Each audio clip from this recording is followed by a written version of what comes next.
Going live. Going live. Going live. You're live.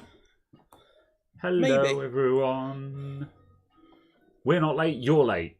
Or something. And pop out to chat. Am I cutting the legs off Caradog's chair? Is Graham cutting off Caradog's legs? Wait! Help me! That's a different kind of show. I'm going to push that back a little bit so it just goes off shot. Magical. No, that's good. I was going to say that's good enough, but just being That's slightly good enough. There we go. Well, being slightly on shot is a lot worse than being completely on shot. Because at that point, no one's sure if you did it on purpose or not. See, it's off shot now. It is. There we go. There's your one. Oh, look, there's a stool without a laptop on it. Look, they're good. They're good for storing laptops. It gives me somewhere to put things. Do you know what else you have to put things on? 1, 2, 3, 4, 5 benches. They've got other stuff on them. They've got other stuff on them. Like ultrasonics. Did you see the ultrasonics? Yes, it is large. Yeah. It's Have a you big boy. used it? Not yet. I've been waiting for stuff to show up. The cleaning fluid arrived today. So You've bought special fluid for it, therefore you're serious. yes. Well, I'm just like it's a proper ultrasonic, so I'm going to be serious about it. However, I am going to do testing on it. I'm going to run it just water only for a test run, and then do another run with the cleaning fluid in there, because the problem I've got is I've no idea what cleaning fluid to get. I asked around and people said sort of try this. And I'm like, I can't find that in the UK. And so I bought some stuff that is specifically PCB and flux cleaner. That sounds like a good start. That's right. That's what I thought. And so I was like, okay, this looks good. But the problem is that I want to make sure it actually works. So I want to try just too hot. Yes, Okay. It was much hotter than I expected. Yeah, you were just and like... it just surprised me. Yeah. When the caffeine kicks in, you know. Anyway, yeah. So I want to try water only, and what I'll probably find is I'll be like, oh, well, that didn't do a lot, did it? And then I can add the cleaning fluid, do another test, and if it comes out nice and sparklingly clean, I can be like, awesome. Now I know that this cleaning fluid works. Yes. You know. Whereas if I just went in with the fluid, I'm just like, oh, that's not as good as I thought it was going to be. I'm not going to know if it's the way I'm operating the cleaner or that the fluid doesn't work very well. Yeah. So the problem is it's a 22 litre unit. So it's actually quite expensive to fill. It's a case of, I need to make sure that the tests count. Like, as it is, I'm only going to put 10 litres of liquid in there, just because, like, the cleaning fluid I bought, that was like £16 or £17 for a 1 litre bottle that makes 10 litres. So if I actually put in 22 litres in that, I mean, I'm assuming it's 22 litres tank, and you would fill it to 20 litres or something like that. But if I actually were to put 20 litres in there, it would cost me, like, with the deionized water as well, like 35 or 40 quid just to fill the thing, you know. And if that's how much it costs, so be it. But I don't want to do that only to be like, this fluid doesn't work, drain it all, and then have to buy more fluid, you know. Yeah. So yeah, absolutely. Yeah. You know. Also, in a way, don't you actually only need like this much fluid? Most of the ones I've seen are dilute 1 to 5 or 1 to 10. Sorry, I meant as in the container. Doesn't the container actually only need to be like this tall, but very wide? Yeah, just enough to cover. So that's why I'm thinking 10 litres to half capacity is probably plenty. Yeah. The basket takes up a lot of space in there, so I think it needs to be half full to actually be effective. True. Yeah. I've sort of been looking at it with a motherboard in the basket, going, you know. Yeah. And I reckon about half full is probably going to be good enough. Yeah. So yes. So yeah, you guys use Branson EC. I've heard a lot about that stuff. I need to actually, I'd forgotten the name of it, and so I need to look for Branson EC as well, because I have not searched for that one yet. I knew I remember that one existing because that's the stuff that Lewis Rossman uses, but I couldn't remember the name of it. So I need to search for that as well. The stuff I got was just some unbranded stuff from bestultrasonic.co.uk because I just Google searched for some various cleaning fluids, and I'm like, so is your next search going to be Banggood in AliExpress to buy unknown chemicals from the Chinese? That's probably what that is, if I'm honest. So that's the thing. This is the not difference an is that was inferred to come from the UK, thus comply with UK law. Yeah. A lot of stuff that I was finding on like Amazon or eBay was all either for cleaning jewelry or for cleaning car parts. Oh yeah, and I'm just like, I don't know if that's going to be too aggressive. Oh, sorry, one moment. I forgot to put the latch down on the door. Hi, is it quick? We're actually closed. Oh, are you sorry? Yeah, hence all the lights are off. Oh, right, sorry. Oh dear. Essentially, a quick question. You're live on mic, by the way, so that's fine. Don't say anything. Oh dear. Yes, apparently locking the door is something that we need to do more often because turning the lights off is not sufficient. No, Graham makes nerve gas. No, let's not start a new mini-series in that. Oh dear. But yes, I like the idea of an ultrasonic cleaner. I'm amazed at the costs, though, at least based off of those, because they seem like something where you kind of have to change the fluid quite often because you're cleaning stuff in it. Yeah, 140 people watching me. Is that it? More people, more numbers, more audience.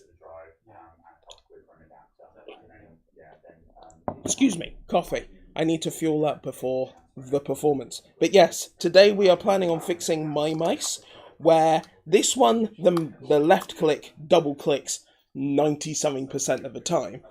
And then this one, the back, so where you rock the mouse wheel left and right, the back on it doesn't work. I've already taken this one apart so we can get a look at what switches are in there. And I'm actually replacing the main switches with different switches. So it's got in there just the standard Omron 7F something ones. And I went for some of these red GM4 ones, which are supposed to be much more tactile and clicky.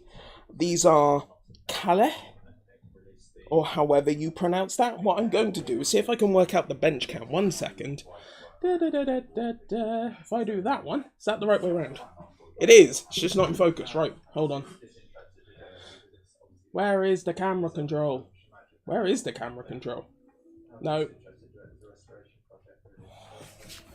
Where is focus? Is focus all the way up here? Oh, okay, that works. Teeny tiny little switch. And it's very clicky. But yes, I'm going to switch back to not to that one. That one. There we go. Did it. But yes, these are my Logitech G600 MMO mice. They're MMO because they have lots of buttons on the side. I couldn't find the focus software thing in the taskbar. Yeah. So, luckily it was already focused up to like here. So when I went, switches, it was actually correct. I should have just said to that guy, we're closed, go away, because I was like, is it a quick one? And he was just like, oh, just a quick question. It's never just a quick question. Absolutely. Yes. Some people are astonishing at not taking a hint. Anyway, right. Cool. Right, okay, so I take it you were introducing on mice. Yeah, absolutely. Yeah. Just introducing the mice. The fault with the two, where one of them, the left click, double clicks, and one of them where the back, by clicking the scroll wheel, doesn't. Yeah, certainly for the left click double tapping and stuff like that, really common failure mode for mice. Yeah. Or failing that just when it's just when you're holding down the button and it's missing. Like when I was doing one of my old mice, my right click, you couldn't hold it down, and at the time I was playing a lot of Overwatch, and all of the shield tanks in Overwatch, you hold down right mouse button to hold up your shield. So just constantly it was just going. Which is a very, very annoying failure mode, but also very difficult to spot, because if you just right-click, it works, but it's holding it down that was the problem. Yeah. So yeah. For me, for the longest time, it felt like a software issue, because it only happened when I had certain stuff open. Yeah. But as it progressed and became more of the time. I was like, no, okay, there is definitely actually a problem with the mouse. That's reasonable. Kimbo, if you're still there, I don't know. I would recommend sorting yourself out for food. And yeah, I may be home, I might not be, but assume that we need to look out for each other. Assume that we're looking out for ourselves. That each of us shall look after themselves. Yes. That ourselves shall be sorted. Get your own food this evening. Place food yourself in the receptacle. Yeah. Right, anyway, yes. Groovy. That kind of sounded like the salvage simulator thing. Yes. Put the food in the receptacle. Wait, wrong one. Oh dear. That was a good game, that. I'm going to play more of that this weekend. Shipbreakers. Yeah. It looked like something that is in the same kind of category of game is like Minecraft and stuff like that, in the sense of the objective is kind of what you make it. Yeah. And you just kind of sit and do stuff. Yeah. And kind of, in a way, PC Building Simulator kind of seems to sit in that as well. Definitely a relaxing, while you watch YouTube Power kind of wash thing. simulator. Yeah. And like just stuff like that. Something that's got a bit, but I kind of liked it just because it was a bit more of an original activity, and I liked the way that the difficulty level of it can scale with like, whether you need to worry about air and fuel and time limits and stuff like that. I'm like, okay, this can be very relaxing or actually very speedrun oriented, depending on your preference. So yeah. So yes, I quite liked that. Yeah. Sorry, we just completely tangented then. That's usually how conversations go. It's fine. It's very good. Yes. We also, I forgot to mention we have replacement skates. Yes, we also have new skates. Because, they're single use. They are basically single use. Because I've never had the edges all perfectly go down, ever, after you've picked them up. There's always one side that's slightly curled. Yeah. I have, and I think you can uncurl them a little bit manually before you stick them back down again. But then, certainly though, they're never quite the same. I'd agree with that. And also for the case of for £3 from eBay. Yeah. It's like, I can have new ones. Yeah, a couple of quid on eBay. Yeah. Very well. Good. Right, so we've got 2 of these to do. As per our suggestion pre-stream, I'll do one and you do the other, shall we? Yeah. So yeah, cool. All right. Well, I'm going to start taking one. Apart then.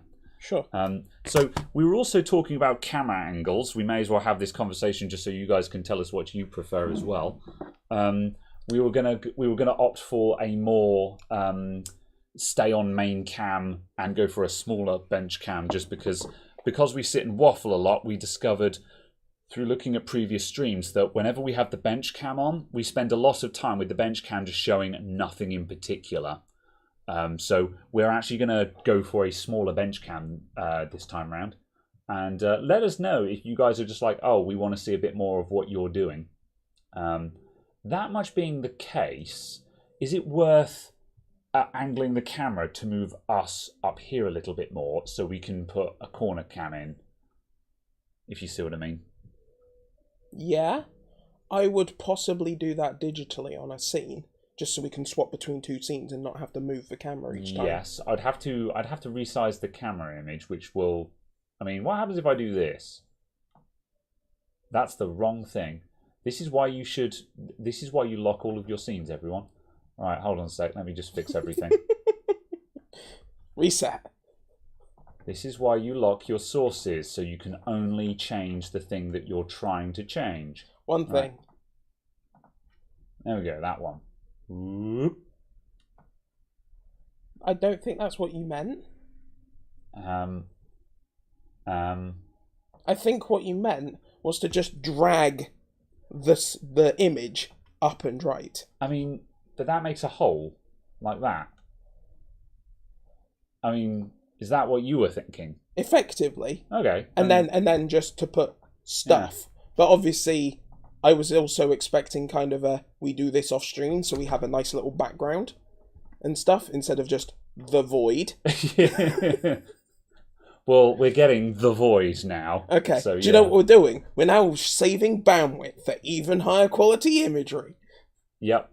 That's right. There we go. It's now a plus point. That's it. All right. There we go. That's what we're doing then. Right. I'm going to... Let's fix the camera. Let's go to 4 focal point. And I'm going to start taking this apart. And I'm going to back read the chat. Because I've not read any chat at all yet this stream, and I feel super bad when I don't read the chat. Yeah. Wow, these have got very small screws. Yes, Jonathan asks if they come in left-handed. No, absolutely not. Nah. Sadly, if it's a gaming mouse, it almost certainly doesn't come in left-handed. Logitech used to do left-handed versions of their mice. Long time ago, this was. Did they ever do left-handed versions of the gaming mice, or did they just make them a Morpheus blob shape? They did. There were legitimately lefty editions of. I mean, gamer mouse wasn't quite a term yet, but certainly intended for use by gamers. That must be like pre-2005 then. Well, the G5 came out in 2005. Yeah, I'm talking and that like was right-hand only. Yeah, I'm talking like the was it the MX500 or something like you know the G7, the amorphous blob style one that was still handed. Like yeah. I think there was a G version of it, but that chassis, that shape has been around for a long time. Yeah. Since like again 2005 era. Yeah. I'm sure there was a lefty version of that. I bought some new skates for my G5 because I found some on eBay when I was looking for these ones. I was just like, I can actually have new skates for this. I can pick up that mouse again from 2005. I can game like it's 2005. Right. So yes. Buttons everywhere. I assume we're not touching it. These all are fine, I assume. Yeah, all they need is a little bit of the need a clean up, and that's okay. Thankfully, this is all hard plastic, which is nice. A lot of Logitech mice have got soft touch plastic, and soft touch plastic is so difficult to clean. That was one of the problems I had with my old Marathon mouse. And like I've currently got my mouse is in as well, because I'm going to do some work on my 603 at some point, probably later on today. And again, when I got this one, I was a bit like sort of, it's all plastic. You know, it doesn't have nice soft touch plastic. But on the flip side, I'm like, actually, that just means it's a lot easier to clean than my old mouse is, because it literally will just wipe down. And I'd rather have something that's a bit scratchy plastic, but easy to clean. Yeah, my only disappointment with these is they're white. So they show up all of the dirt kind of thing? Yeah, and also these ones seem to be a really weird edition of this mouse. Because these ones don't support any firmware updates. But the black version of it, as far as I can tell, supports firmware updates. Huh. So I'm just like, what? What did you change other than the case colour? Yeah. And also, why did you change it? And also, does the white version have a specific model number then that means that you can't put the black firmware on it? Like, surely it just means the updater, when you run it, it just says, this is not compatible. That sucks. And I'm just like, okay, whatever. Yeah. It's not like there's an issue that I think of particularly needs fixing with a firmware update, but simply a statement of, it isn't. Yeah. I just pulled upwards. Yeah, I'm a bit scared of breaking the clips. Okay. Although I think I'm... okay. Yeah. I was also going to say, I'm not sure the thing you were thinging was actually the clip. Yeah. Oh, no. Okay. Yeah, it was. Yeah. Yes. Two separate failures, you're not sure you'd want one anyway. I mean, all mice are susceptible to this. This mouse is also like 8 years old. Yeah. And they get used for like 16 hours a day. Yeah. When any mouse, if you use it long enough, it'll wear out like this. The difference is just a lot of people just replace their mice. Like, after I last refurbed my old mouse, I only used it for like another 6 months or so before I was like, I want a new mouse, just because I had the itch for just a new mouse. Yeah. You know, but on the other hand, though, I think mice like these are really good candidates for refurbing, because this is probably what, 70 or 80 quid, this mouse? Yeah, something like that. Yeah, it was the- new. the- Yeah, it was about the it was MMO about mice. 60. It was 60 something when new. Yeah, MMO mice like this with all the buttons on tend to be more expensive, and yeah, if the mouse is costing you 60 or 70 quid, especially if you've got a wireless version of this that is probably going to be in the upper bounds of that, you know, I reckon they're worth the time. Yeah. The one modification I do want to make to one of them is to remove the weights. Yeah. Oh yeah, you mentioned about the weight. I quite like that. And just see what difference it makes to the feel. Yeah. So on one with and one without. Yeah, I suppose if they're identical in every other way, that makes sense. Yeah. Yeah. So I can actually see if it makes a difference in the using feel. Because where I always use wireless mice, so I'm used to having the weight of the batteries in them, which means I'm used to a heavy mouse in general, and I quite like that. And whenever I use a lightweight mouse, it just feels cheap to me. Yeah. But on the flip side, that's, you know, whether the mouse feels cheap or expensive is nothing to do with whether you actually play well with it or not. Yeah. So yeah. Which one had which fault again?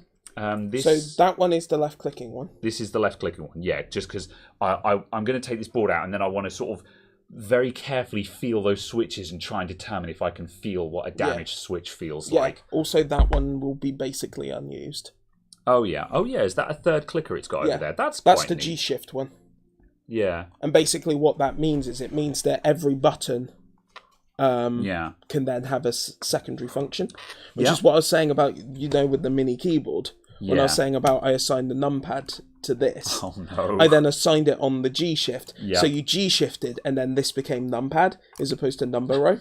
Who needs a keyboard when you have a mouse? Yeah. Right. Well, it was like Teltac was saying about just assigning all of the commands in Eve to the pad on the side, so you can literally just play with the thumb. Oh, sure, yeah. And then you dual wield your mice while you're dual boxing. If they did a left-handed version, then maybe. Ooh, come on. That would be a steep learning curve. That's my problem with a lot of these methods. It's like Teltac's Mad Lad keyboard that he's waiting on. You know, I'm just like, rather you than me. You know, like, there'll be a video of a complete Mad Lad keyboard at some point, and I'll be building it, and I'm gonna be like, I wouldn't use this keyboard myself. I'll level with you. But if this is the kind of thing you like, then sure, go for it. Yeah. Oh, my word, I'm having issues getting this clip out. Have you taken any of these circuit boards out yet? Okay, yeah. Just in case you had any tips on how you extracted them. Excuse me. All I did was take the case off and then look at the models of the switches. Yeah. Okay, there we go. I'm making progress now. And then it was a case of I went, the Omron switches that this comes with are the generic commoner switches. Everything's got Omrons in it. Yeah. I don't know. Commoner switches. Yeah. I'll upgrade to non-commoner switches. Yeah. Like, if Omron are supposed to be a premium brand, then it doesn't make a difference because they wear out after about, you know, I mean, I've not seen any other switches wear out. Every mouse I've opened up to change switches on has had Omrons in it.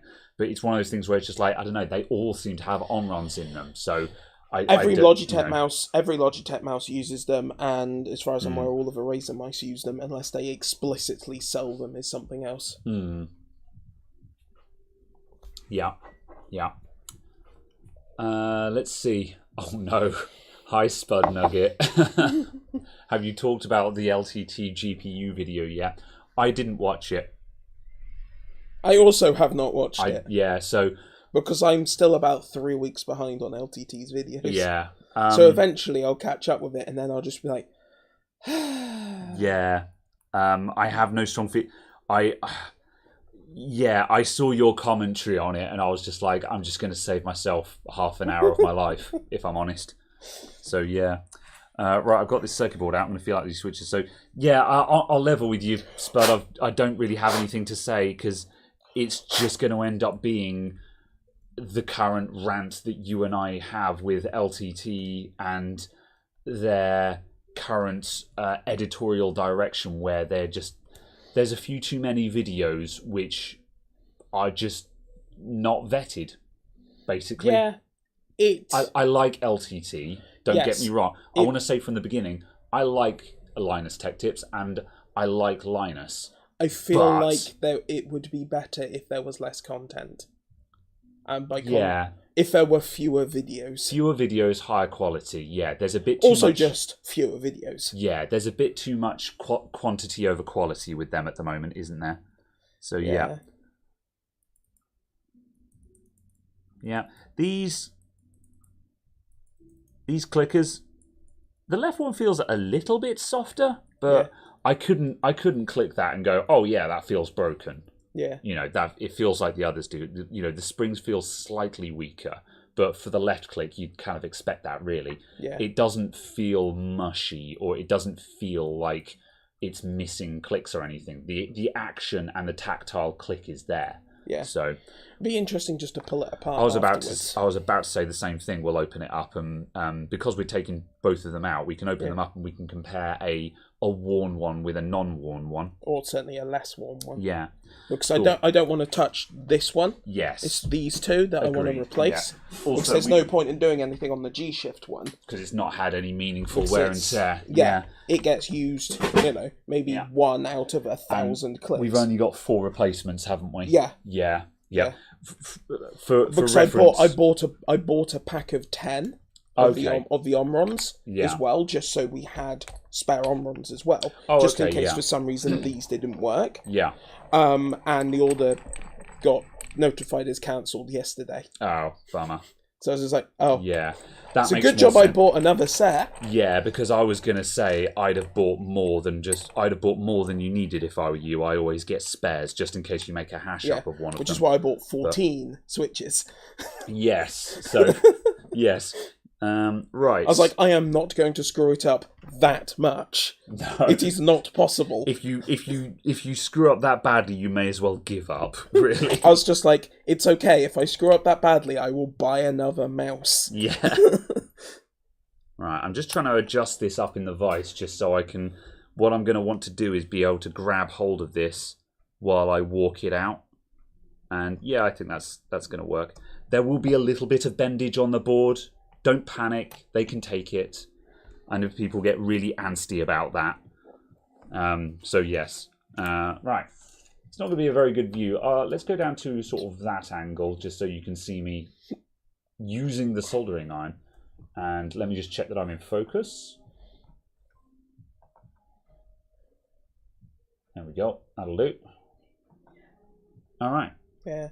What I was saying when we're talking about swapping the camera angles is like, now when you actually start soldering would be then to swap to the other view because you're actively doing something. Okay. And then when you stop, swapping back. That's what Yeah. I was kind of... All right. That's how I was kind of thinking of it. Yes. If we had someone actually paying attention and doing that as If we kind had a of their producer. job. Yeah. Yeah, but then a case of obviously because we leave it on this one, it doesn't matter if we forget about what's on this cam. Yeah. Because it's not full screen. Do you want to take charge of the keyboard while I'm working on the mouse in that I case? will. and I you will can- attempt. Yeah, 'cause- I'm also going to zoom chat slightly because I can't quite see it. Yeah. Do what you need to There do. you go. Yeah. There you go. Yeah. Because I think the chat moves just slow enough that we can reasonably get away with that zoom level. Yeah, Man, absolutely. I wish we could have a double column view where we've got sort of a page 1 that rolls onto a page 2 or something like that. So, especially one where I could have page 1 zoomed in so I can see the current stuff, and then page 2 that's slightly zoomed out, just so if I miss something, I can go, oh, Yeah, But- I guess what you could do is have the chat open in another browser at 100%. yeah. The problem is that the zoom level is global. Yeah, so that's you'd why I have to said do another that. browser. Yeah, you'd have to do that in like separate stuff, but Yeah, yeah. Oh well. but have that, and then you've got that window, and then just off of the video, and then Yeah. obviously that one is the actual YouTube studio. Yeah. YouTube studio. That would be good enough. You got there. What in the is it end. about these streams and completely failing to words? This is why it's hard. Live content is hard, and Yeah. people underestimate it. Yeah, but why is it that I'm perfectly capable of speaking to people Yeah. on the telephone, face to face? Yeah. Not a problem. I sound like a functional human being. That's right. I come on here, I sound like half my brain dribbled out my ear. Welcome to my world. Yeah, that's it. It's really difficult to describe, and it's really difficult to convey that when you're doing it live, the workload in your brain subconsciously is significantly higher. Yeah. And I don't know why. Oh, but I it like just Night is. Fusion suggestion, a vertical ultra wide. That you just have a vertical ultra wide for it. That would be cool. Or Yeah. even just a separate vertical 16x10. Yeah. So we could do that. Yeah, that could be. Well, I mean, hell, we could just spin this one on its side for the stream. Yeah. That wouldn't be difficult, and actually that would allow us to bring it in a bit closer because it wouldn't be sticking out to the left so far. Yeah. So yeah. Interesting. That's a really good idea. Yeah, like just as a curiosity, because we're talking about this, if you just switch to bench cam a sec. This is the view that we're working with at the moment. There's some extra stuff here, but this is the dual screen setup that we have in front of us over here. So, we've got a big chat here, lots of wasted space here, and then we've got OBS over here, which is doing all the stuff. Hold on. But the issue is, obviously, if we can half window this, and then we can have some stuff here, but it's very difficult to utilize the monitor space in a useful way. That is, also, Caradog is probably about 1.5 meters away from the monitor at this point. Yeah. So it's a long way to read text from.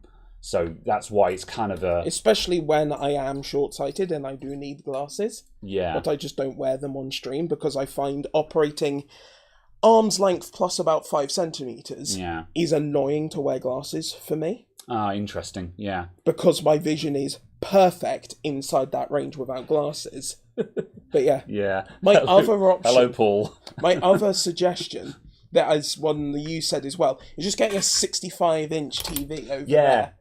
Yeah. Yeah, possibly. I'm not opposed to this idea either, depending on expense. I don't know how expensive a TV is. I mean, a crap one is like 150 quid off of eBay. I mean, for 150 quid, who cares if it's crap? Yeah. I do, because I have standards to maintain. Well, that's just it, because that's the thing. I don't want to buy a TV for 800 quid for the shop. No, absolutely. No, but also just a case of I'm not sure I want to buy a £150 one. Yeah. Yeah. But yes, hello, Paul. I'm glad Is that Paul telling us to get better? No, Paul is watching us in bed on a MacBook. That's his new level of degeneracy. What, using Apple products? Oof. Anyway, so I'm going to start desoldering this switch now. I'm going to be. Oh, also we have a black box. Oh yeah. Is that the Camlink? Who's that? That's Camlink. Yes, there we go. Yeah. So I'm going to walk this out. I'm going to be gently pulling on it with the pliers, and I'm just going to keep reheating these 3 points and just slowly walk the switch out. As a person who doesn't know about this stuff, is this not like what hot air would be good at? This is quite a large area to hot air. Or is it because it's actually too big? I think it's too big. Although I could be wrong. Part of me is... I mean, I could go nozzle off hot air. I can't... Yeah. Is it gonna cause a problem because obviously there's another switch right next to it and there's a tactile thing there and a stand there? There's a lot of plastic here, but it is on the other side of the board, so we'd probably be okay. Let me. The worst thing that happens is we buy another mouse. Yeah, or you know what? Even with the 7mm nozzle, I think that'd be all right actually. Yeah, I usually walk out big stuff like this, but I think we probably could hot air. Yeah, yep. Hang on a sec. Let's hot air, maximum airflow. Let's go 360 degrees. I think we don't need the big boy heat. Is the temperature indicated on the dial, is that actually remotely accurate? Well, that's the thing. That's the temperature at the tip of the hot air. But obviously... So, is that temperature that you're setting there actually a true temperature anywhere in the system? At the heater, yes. That is verified independently. If you have a hot air station that's not total garbage, yeah. Fine. That was my statement. That's right. And so a case of if you go, I know that I need at least 300 degrees, and I set it to 320, I am guaranteed to get 300 at the side, therefore it will do. Yeah. And quick stations are obviously decent quality. They're not top end, but they're decent. Yeah, absolutely. But obviously the issue is like within an inch. I mean, I don't know actually. The heat's going to drop off quite quickly. Yeah, my guess is you're probably going to lose 50 degrees C across an inch of airspace. Would be my guess. Because of such a big temperature differential from the heater to room temp. Yeah, But I could be yeah. wrong, I'm not sure. That wasn't the question. More of a case of, is the temperature you're setting actually relevant to temperature, or is it more of a it's this is supposed a to be. scale between 300 and 400 Yeah. kind of thing? I'm catching my hose on something. Here we go. I hate it when that happens. Yeah. I might actually need more heat than this just because these are fairly large lugs. But I'm trying to heat slowly. Oh yeah, it's starting to move. Let's get the end.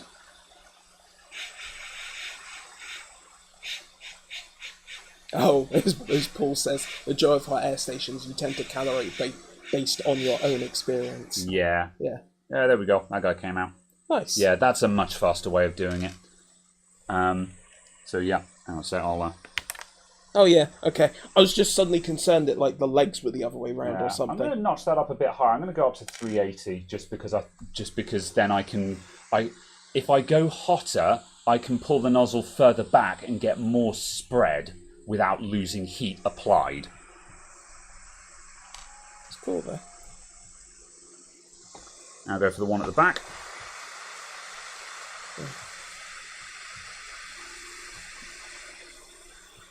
Yeah, although I don't know how long have I had these? Like 6, 8 I've years? never seen your home computer at home. 6, 8 I've been to your years? house a couple of times, but I've never seen your study because we've always been hanging out in the living room because it's been a social thing. It's hidden out of the way. Yeah, It's a special place. I bet it is. All people ever get to see is a slice of wall. Yeah. Yeah, see, there's a bit of heat damage to that guy where the heat has gone through the leg. If you have a look, I'll do a close-up. Oh, what, of on this the in a minute. plastic? Yeah. So obviously, this. What about the other one? Did I do any damage there? Oh, there. Yeah. Oh, I see. Yeah. That's. Let me show a close-up of that under the camera, just as a demonstration. Oh, interesting. So this is what we're looking out for. Like why you need to be a bit careful. Can you do a super close-up? There. That one. Yeah, and then move up to about there-ish, I'd say, about halfway. Yeah, that's good enough. So, there we go. So there it is. So you can see on the centre pin there where the plastic has melted slightly, where the leg has started pulling out from the switch. So this is where the heat in the leg has transmitted through into the plastic and started damaging the plastic. Now, because we're binning these switches, it doesn't matter at all. However, if we were trying to save these switches because we wanted to refit them or reuse them or something like that, that would obviously be a problem. Yeah, it would be nice to get one of them off without damaging. Yeah, because out of the 4. Yeah, because also we want to open one of these up to see what the wear and tear level looks like as well. Yeah. And if we damage them, then we can't really Yeah, that's tell. the damaged left click. That's the actual faulty one, isn't it? Oh yeah, it is, unfortunately. So yeah, Well, it won't make a difference because it's only the plastic. Yeah. There's probably We're literally just going to go. Probably. Yeah, there's probably minimal internal damage to that, so that's Oh all no, right. they aren't a sealed unit. I expected them to be just a mold. I expected it to be a molded unit with just stuff. Yeah, no, it is. It is has cased. A cap. Yeah. You can open them up because I have opened one of them up before. I don't think I have on camera. Yeah. I think I just did it after I finished working on one. I was like, I'm curious, I will keep that one separate So, to that yeah. one. You would use low melt solder for that. Yes, that is true. Yep, I could have used. I could have done. I could have done better reflow and stuff like that. Can you actually buy different temperatures of solder? Yes. So Easily. yes. I should get some low melt solder for when it's needed. The problem is most of the time you don't need it, but there are plenty of occasions where it would actually be very helpful to have. Yeah. Especially for stuff like this, I could have flowed some low melt solder in there, and we probably could have had it out at like 300 degrees, for example. Which means because if it does a better job of getting the heat into the other solder. Iron's cold. Yeah, because it will mix with the other solder and lower the overall melting point, and then you need either A, you need less heat, so there's less risk of damage, or B, because it melts sooner, you're in and out faster, which means you're applying heat for less time. Yeah. Less heat. So yeah. Interesting. Bit silly using hot air on that. Well, that's just it. I was going to do it by hand, but the question came up: can you hot air? Would this be easier with hot air? And I was like, I don't know. Is it? If you look at actually where the switch pad is, there's melted plastic on it. Oh yeah, yeah. That might be where there might have been like a slightly adhesive pad or something like that that has just come off there. But yeah, I'm going to put on some fresh solder. And then I'm probably going to cheat and I'm going to get the desoldering gun out just to clear those holes, because if we have perfectly clear holes, that makes putting the new switches in really, really easy. Oh, that's nice. Yeah. They've actually marked on the PCB where the switch bit of the switch goes.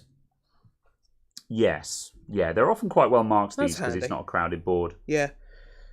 So, I presume the middle pin on these won't actually be electrically connected to anything, and it's purely there because of the size of the unit to provide some stability. Probably. It might be a ground, so because then the switch can be measured as active open or active closed, because it means that the switch can be used as a push to make or a push to break. Yeah.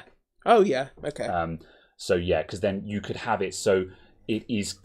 So then the switch is connecting when the button is released. Because if we open it up, we will probably find the center pin is connected when the button is released, and when you push on the button, it rocks back, or something. I'm not phrasing this very well, but as far as I remember from the construction of these ones, there's literally just a metallic strip and two contacts, and when you click on it, it snaps. It deforms the metal to make it snap. Yeah. And that's what apparently possibly wears out, is the contact. So it effectively goes, Yeah, yeah. Right, I'm going to get the desoldering gun. And then go... Clear those holes. And then make a lot of noise.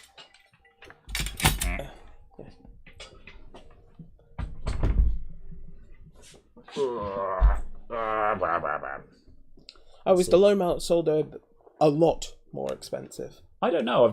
I'll be honest. I've never looked. As I say, it's one of those things where I really should have some on hand, but I just have not gotten around to getting any. Okay, that is fairly conservative at $3.90 at the moment.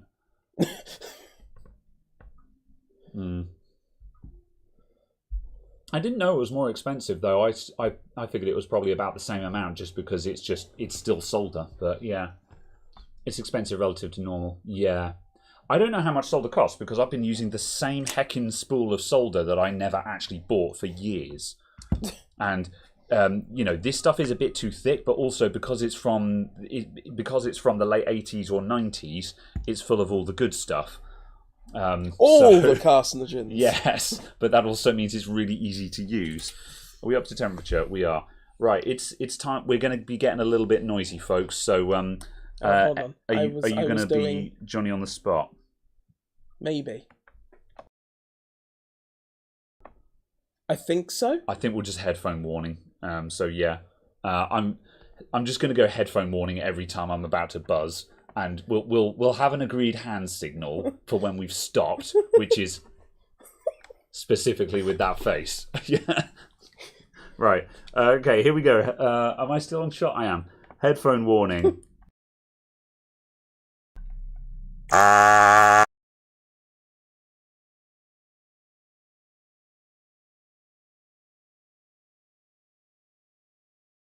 Oh, these holes are lovely.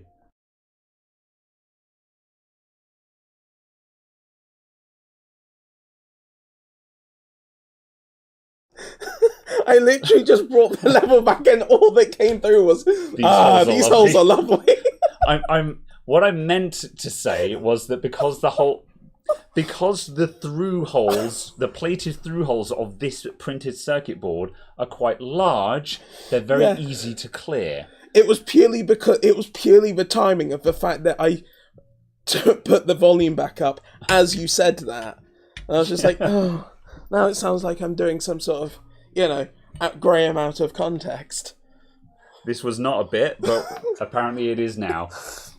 Right, here we go. And a headphone warning.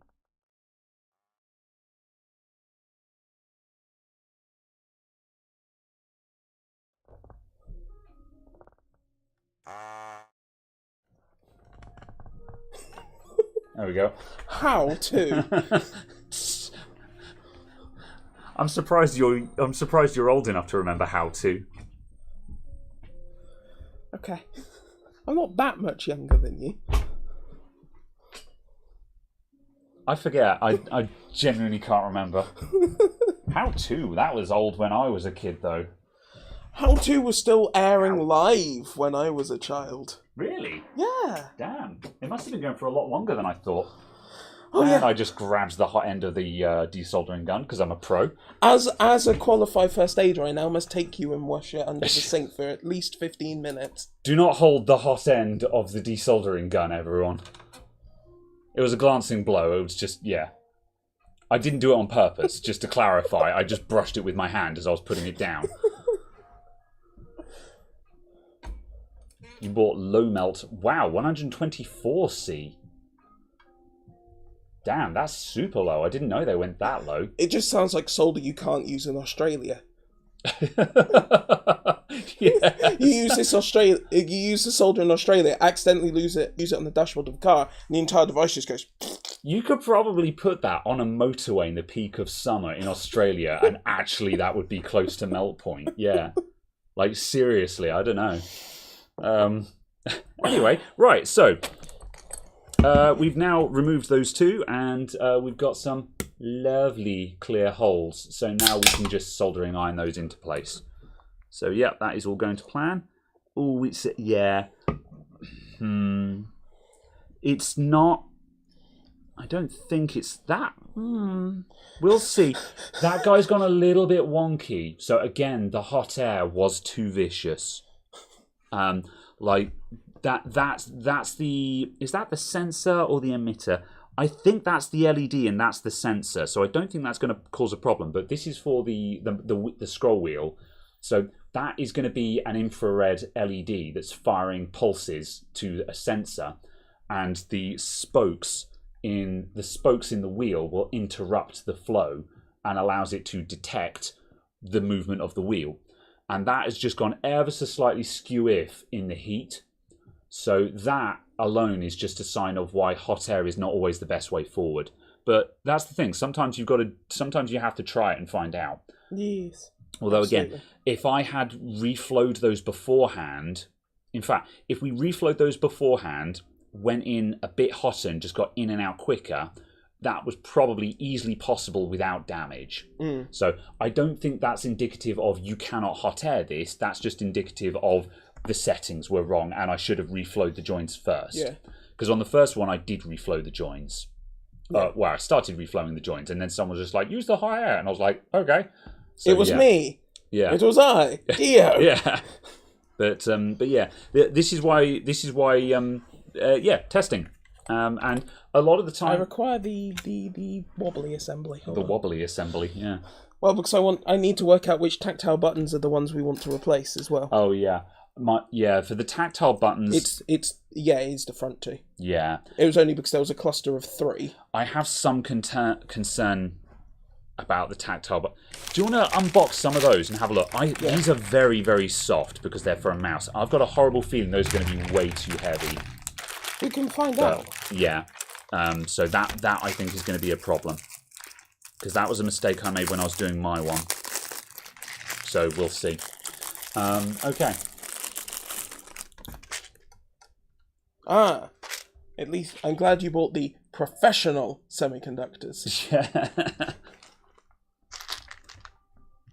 If they get paid to do it, that makes them professionals. There you go. Let's see. A little too close for comfort. Yeah. I feel like these may not be the ones we're looking for. No. I think those might be a little bit too tall. However, I guessed correctly. These were indeed 6mm. I did this complete... I guessed the size of these based purely on the photo you sent me. Although I had a little bit of help because the replacement switches had already arrived, so I was able to measure how big the mouse switches were, and then look at those and go, those are the same size as those, and they're about 6mm. So, what's the lowest ones in there? Those ones. That one. Oh, it's still Still slightly too tall, but also these aren't fully flush to the board. Like if you look, they've actually got some. Hang on, let me focus in closer. If you look, those ones have actually got some tiny little legs on the bottom, whereas these ones don't. So although the plastic is a little bit taller, I think these replacement ones are going to sit a little bit lower on the board to compensate. I think that's going to be okay. They might have a very high activation on them, but we'll find out. Worst case scenario, we could probably just sand the cap down slightly, get a bit of sandpaper and literally just sand them down slightly. I was going to say, or if the worst happens, where's the actual PCB? Oh, there. We can take out that one. Yeah, that one a... Because that's for that button. And that button... And that button types the letter B. Okay. Very good. Fair enough. Okay. Yes, a dedicated button for...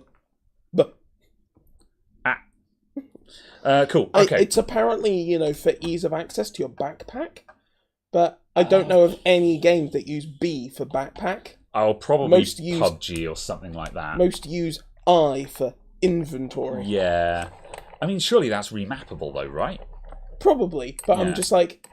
Hold on. Wrong way. Correct way. Oh, the focus. Oh, I see, yeah. I was like, what do you mean I'm opening it? One way is open, the other's closed. I can tell which is which.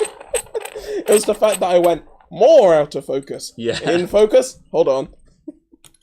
Right. Am I going to try and Hot Air Hero that out? The world's worst focus pull. I'm going to Hot Air Hero that out as well. I'm going to reflow the joins on it first, though. But yes.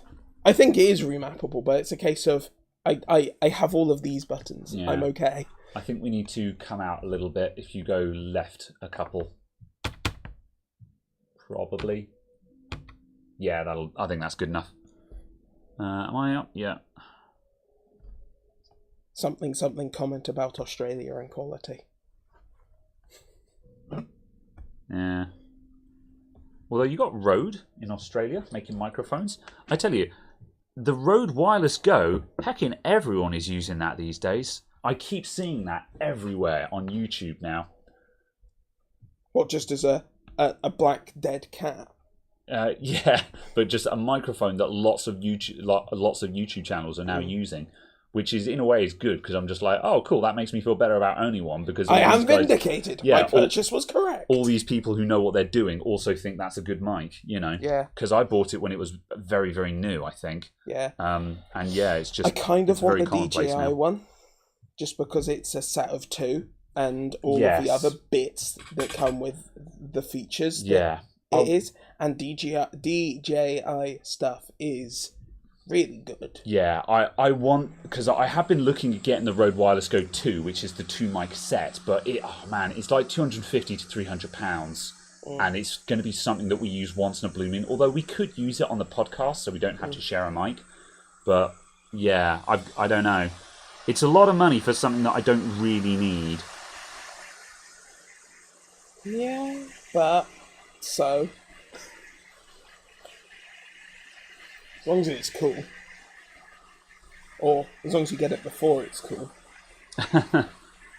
you can maintain your hipster cred. Come on, dude. Get out of here. Oh, I'm struggling a bit here. This is taking too long. It's also not smelling very good. Yeah, I'm bailing. Yeah, that wasn't working. The bent legs of the switch are making it very, very difficult to remove. Let's see. I'm not doing any meaningful damage there. That was just the switch itself that was starting to suffer. No, I tell you, I'll desoldering gun that. I don't know why I didn't do that straight away. Will the desoldering gun be quite happy with something already in the hole? Yeah, or at least it will drastically reduce the amount of solder in there, and it might do so enough that it will just pull out. I don't know why I didn't think of that. I thought they were kind of designed just for clearing holes of solder. Yeah, a bit of both. Bit of both. You can use it for multiple things. Cut them out. That is possibly. Yeah, cutting them out can work. I consider that a last resort. Yeah. Worst case, last resort. Yeah. Sorry. This stand is terrible. It's so easy to accidentally activate it when you pick it up off the stand and you just go, oh! Premature Yeah. activation. It is on a hair trigger. Yes. Yeah, walk it out. I will try and walk it out in a minute because I'm basically just going to reduce the amount of solder in there, I think. But because there's 4 pins quite far apart, that's going to be tricky. I think a combination of cutting and walking might work, actually, is like cut 2 of the legs that are most of the way out and then walk out the last 2. But I don't know. I'm kind of just trying different things right now, actually, just to see what works best. Yeah. Because sometimes it's good to experiment with different methods, even when you think it's not really a great idea, just to be like, does this work? You know, like I'm just trying different ways of removing this to see what works and what doesn't, and what is effective and what isn't. And also the case of kind of going, okay, why isn't this working? Yeah, that's right. So I'm going to back up. I need to back the camera out to an angle just so I can get the desoldering gun in there. Adjust. There we go. All right. Headphone warning.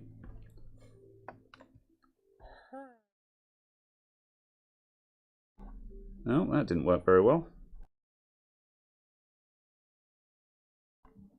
Okay.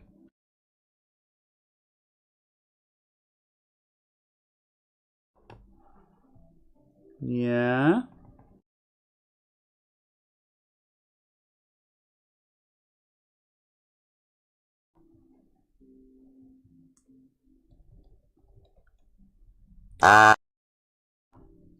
Yeah, not bad. I've got to keep the gag up. I said we'd do it.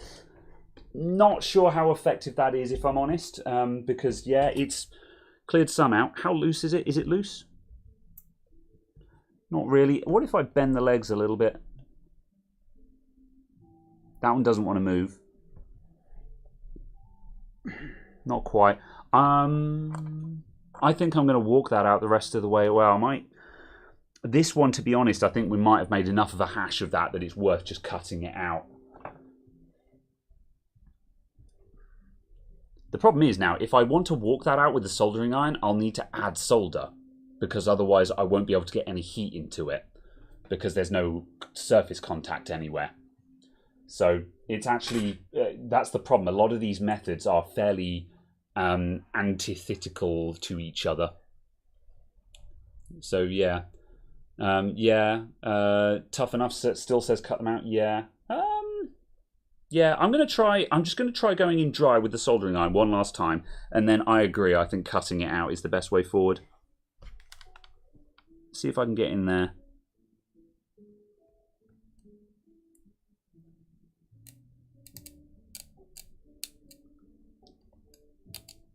Need to be careful not to damage the holes at this point, you see.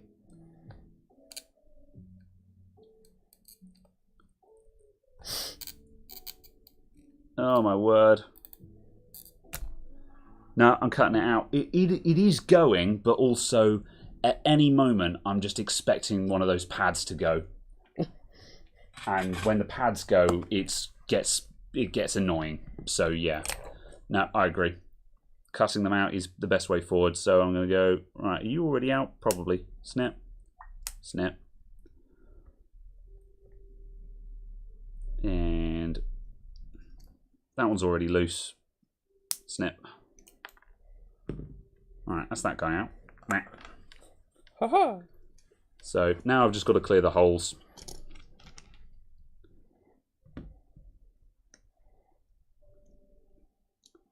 Flux some hot air. Interestingly, the casing appears to be thicker on the ones you're removing. So the actual black casing is thicker than... Yeah, that's these. what I thought. So it looks like the switch is going to sit lower, but the height of the button is going to lift it up to a similar point. Yeah, That's exactly what I was predicting. Right, I'm going to just clear these holes a bit more. I'm going to see if the hot air will get out the last of that leg now. So something headphone warning.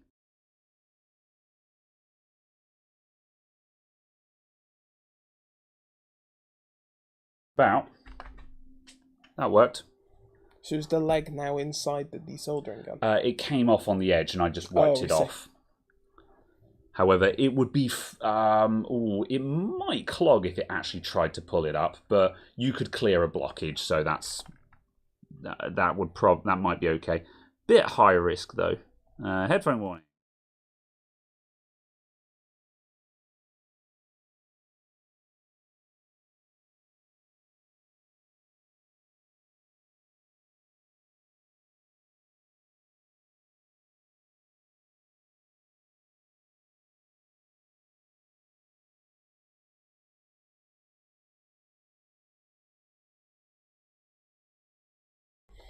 I've got one more leg stuck in there. One of the catches of cutting them out is you end up in this situation where you have a leg stuck in there that doesn't want to come out. Okay. Right, can I get that from below? There we go. Excellent. Yeah, there we go. Yeah. So I made a bit of a meal out of that. But again, it's it's worth the practice and it's worth testing different things. So yeah, I think cutting them out and then clearing the holes is probably the easiest way forward. I don't think that's the case for the main switches, but for these tactile switches, definitely, because the problem we've got is the tactile switches, as you can see, the legs have these little bends in them. So when you put them into the PCB, they kind of click into place. But that bend in the leg makes them really not want to come out when they're soldered in. And that's what I was fighting against when I was trying to pull it out under the hot air. So yeah. What is it we're working on? We're working on mice. We've got two Logitech, what are these again? G600s. These are Logitech G600 mice, and we're putting new buttons and switches in them. So yeah, and it was not intended for this to be a soldering practicing thing, but while we're here, we're kind of just trying different methods of removing clearing holes and stuff, just to see what works nicely. So, right, those are the three switches that we're replacing on this one. So now we can just populate that with new switches. And because we've cleared all the holes, the next bit will be a doddle. So. Oh, I was also going to say about the forward switch as well. Which one's the forward switch? Be that one. That one. Oh, this one as well. Yep. Yeah, because it just makes sense. That's right. Yeah, they're the four that are going to get the most use. Yeah. All right. Okay. So let's see. Marcel was implying if we went, I think, I think one next method. Bloody hell! What happened to those guys? That needs reflowing if nothing else. I'll do that when we put the other ones in. What I might try here is I might go reflow, desoldering gun, then flux and hot air. And see if the hot air can do it when there's much less there. Because I think that will get it out whole. So this is the maximum use all equipment method. Let's see how well this goes. What happened to the all clear way? There you go. We are all clear, so if anyone was still muted, then now you know to unmute. I'm just going to fix that heckin' horrid solder join there. Oh, that's the slightly... No, that's the sensor. That's not the one that went wonky. And now it's bridged. You're bridged. I might resolder those anyway, because they've got just really nasty solder joins on them. Right, reflow, reflow, reflow, reflow. Ta-da! All right. Headphone warning.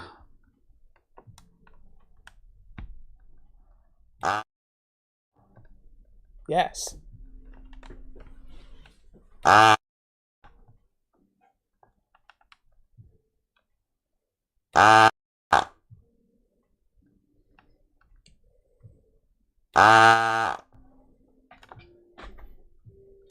Right.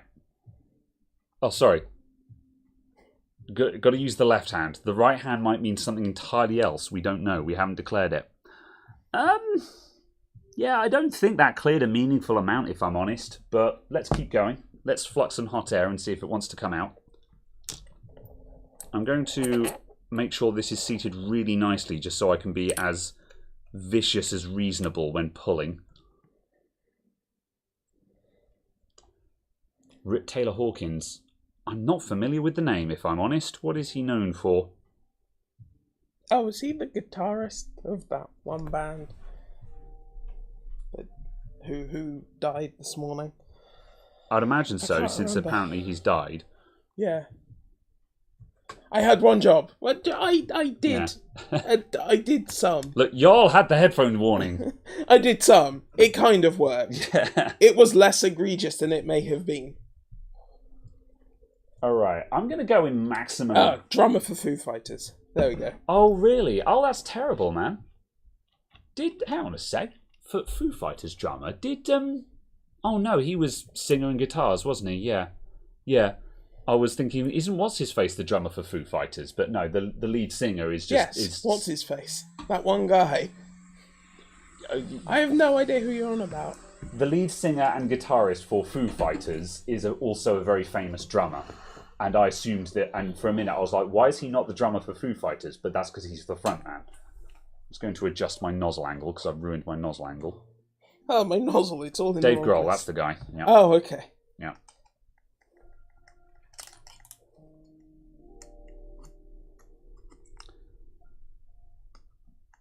There we go. Alright, that's now at the right angle. Alright, we're going in maximum aggression now. Lot of heat, lot of airflow. In and out as quickly as possible. Get a good grip on So that. when this completely trashes the PCB...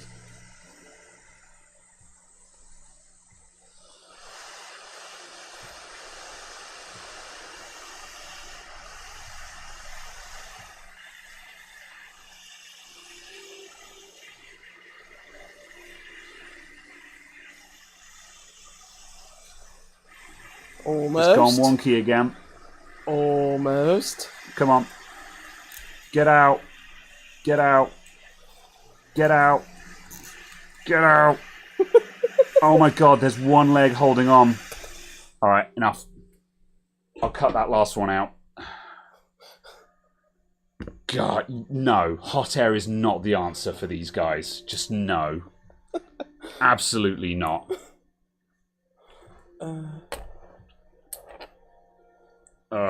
That's how far we got with it. As you can see, I was brutalizing that to get it out, but that last leg did not want to go. Oh, dear. Oh, that was hectic. However, now you know. Yeah, Now you know with absolute certainty. absolutely. That's the thing. If you don't test it, you don't know. And sure, someone can say, oh, this doesn't work, but that's the thing. I've used methods before that lots of people have been like, this doesn't work. I'm like, well, that's how I do it. So sometimes the only way is to try it and find out. So yeah, maybe get some low melt solder. The temperature wasn't really the issue here. It was the fact that, again, these tactile switches have got these bent legs in them, which means they hold on to the board. So yeah, right. Let's get that last leg out. I guess the one good thing about having done that is it means that it's further away from the board, so you have more leg to grab. This is true. Yeah, see, like that leg was a doddle to remove, because I was able to cut the leg off practically at the base of the switch, leaving myself a lot to grab onto. And for the record, using your side cutters like this is a really good way of getting hold of the stump of the leg. Because you can hold on to just the very edge of something as long as you don't But then grip tight again, enough. also, given how much these ones are sticking through the board, you could just cut it on the other side and then pull that way. Yeah, that's possible. Yeah. Yeah, that would also work. Yeah. All right, I'm going to reflow and clear with the desoldering gun, because the desoldering gun is very effective at just clearing the holes. That much is certain. So yeah. Doo-doo. Yeah, I'm sure there's probably a lot of rumours flying around about the reason for death. And the other thing to bear in mind as well when you start talking about drugs and rock and roll and stuff like that is it might not have been drugs for the past 8 or 9 years, but if you do a lot of drugs for a lot of years and then you're clean for a decade, your body still takes damage from doing a lot of drugs back in the day. So it might not, he may not necessarily have relapsed per se, but there might be health complications from just doing a lot of drugs a decade ago. They think a heart attack. So yeah, that's the thing. I mean, it's entirely likely that it wasn't drugs acute, but more like the effect of having possibly done a lot of drugs in the past. Yeah, so it's up also to you just whether... a case of heart-related causes of death are still the most common. That's true. Yeah, sometimes a really healthy person can just have a heart attack.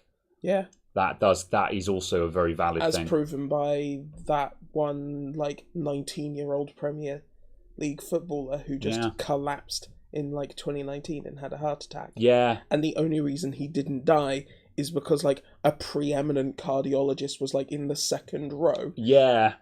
I was just this is my duty! Yep. My destiny has come. Yep.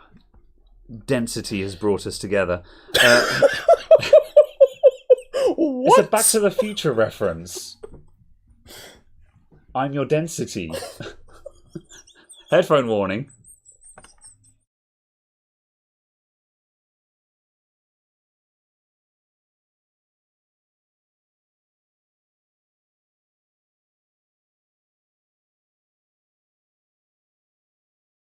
Have you never seen Back to the Future? No, I've seen them all, but it's just the context. I'm just I'm not sure that's entirely appropriate.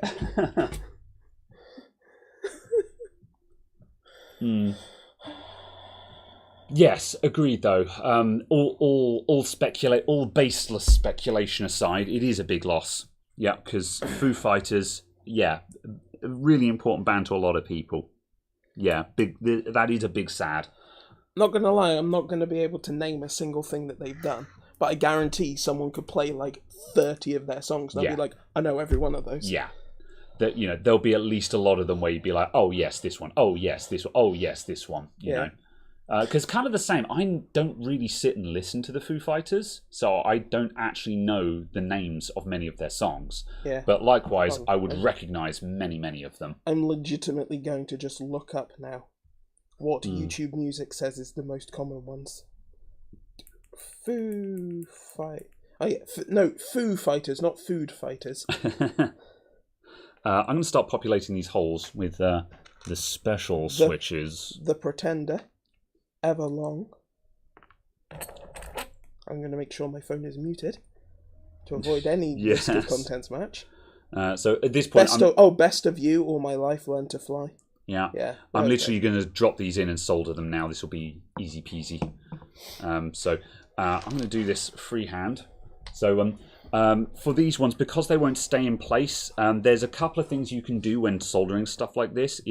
What I'm going to do, I'm just going to hold it in and solder one leg so it stays in place, and then I can put it down.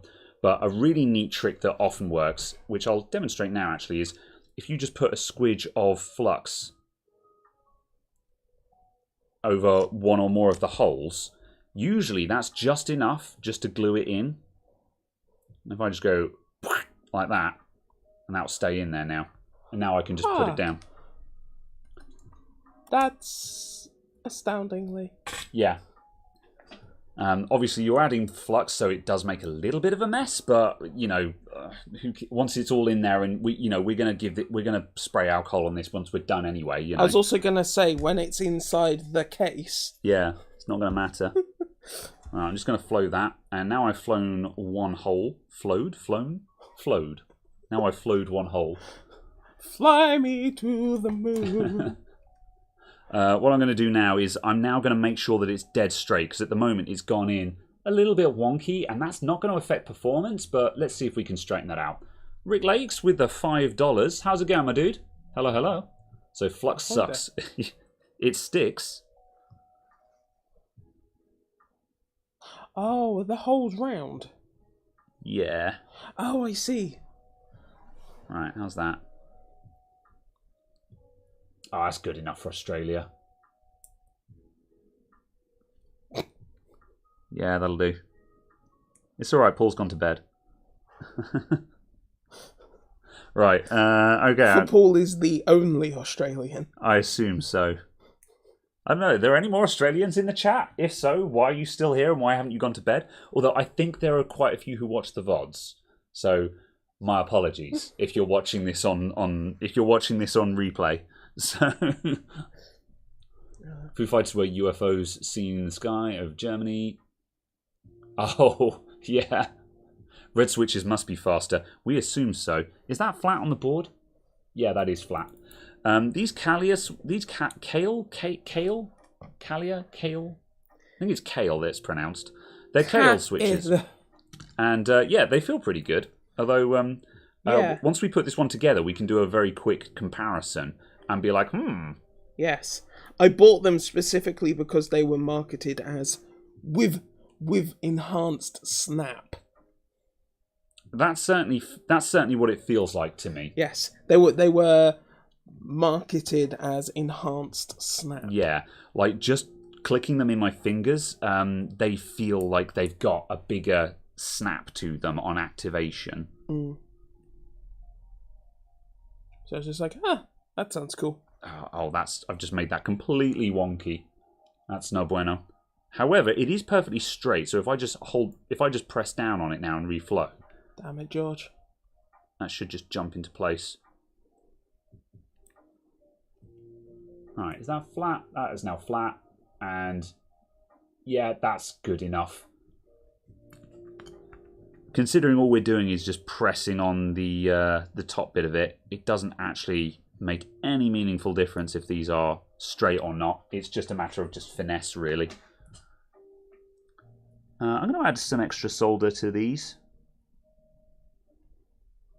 Zoom. Enhance.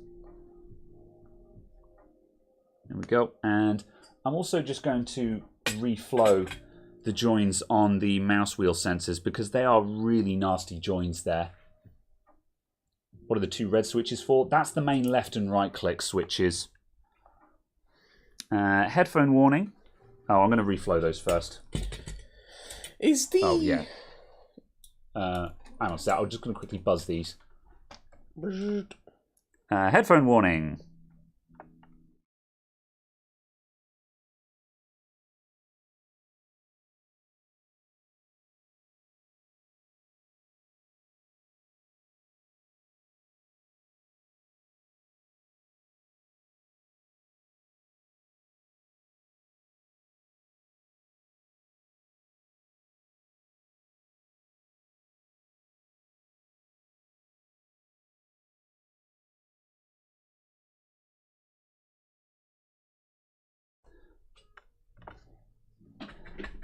That did not go very much to plan at all. I mean, I had the desired effect that I took a load of solder out of there so I can flow some fresh stuff in, but yeah, those did not want to move.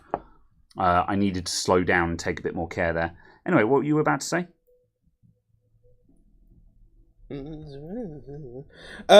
Just about the different design of the switches.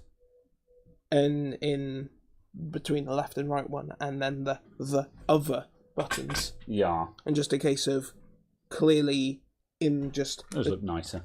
Clearly just in this tactile little 6mm clicky package thing, they don't think they can get the same number of click resistances.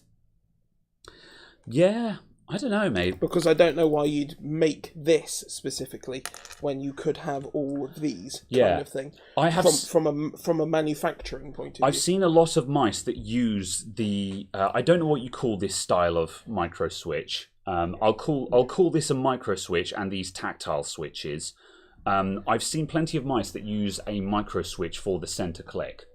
And I don't know, maybe it's just a space thing. Although again, I think when we open this up, we might find that the actual lever for the switch is big enough that you're like, oh wow, they can't make that package any smaller without completely altering the feel of it. Yeah, absolutely, but because the tactile switches are domes. Yeah, but in the sense of what difference did it make to use one of these? If you'd always used one of these and never used those, Oh, I see. Yeah, users would never have known. yeah, that's true. That's what I'm kind of saying. Yeah, that's true. Unless it was a case of I'm these just are a gonna more focus. modern invention. Yeah, I'm not sure is the answer to that. Because these can be activate on, push down, and on release, can't they? The tactile switches. Yes, and that's why they have 4 legs. Yeah. Is again that allows for a push to make, push to break orientation. Yeah. Oh wow, yeah, that's a bit heavy. Yeah, that is a bit heavy. Does that mean it will stand another 6 years of abuse? Definitely, but also Good. I made this mistake when I refurbed one of my old Logitech mice. Is my center click was a tactile switch, and it was quite a lot of work to actually click. But we could do one of them, put it together, and see how we feel. And in the worst case Do scenario, both of them? yeah. Sorry, I mean we can do one of the mice. Okay. And if you feel it and you're like, oh yeah, no, I don't like that at all, then we won't do this on the other one, basically. The other one's the one that has the broken left, Yeah. so it must be done on the other one, or otherwise it will be non-functional. Oh, okay. Yes, I see. Yeah. Can I have some more of the things? Thank you. Yeah. Yeah. Well, let's see how it goes. Which ones are you using? These ones from the top left. Yeah. Yeah. The smallest. Yeah. They are the least total Z height. Bless you. Oops. Yeah. Can I have another one? We've got 200 of these, so Wow. 20 pieces of this size, but yeah, I can have a mulligan there. It's fine. You just end up with one of these in there and just completely modifying the mouse design. Yeah. All right. I'm going to be a little bit more careful about guiding those legs in this time. I don't think I cleared the hole so well on this side. No, I didn't, which is why that guy just didn't go in so easily. Just going to very gently. Easy. Easy.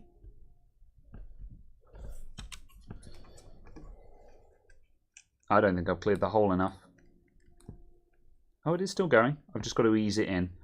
Yeah, the hole is not clear enough, which means this is harder than it needs to be. Am I still in shot? I am. Good.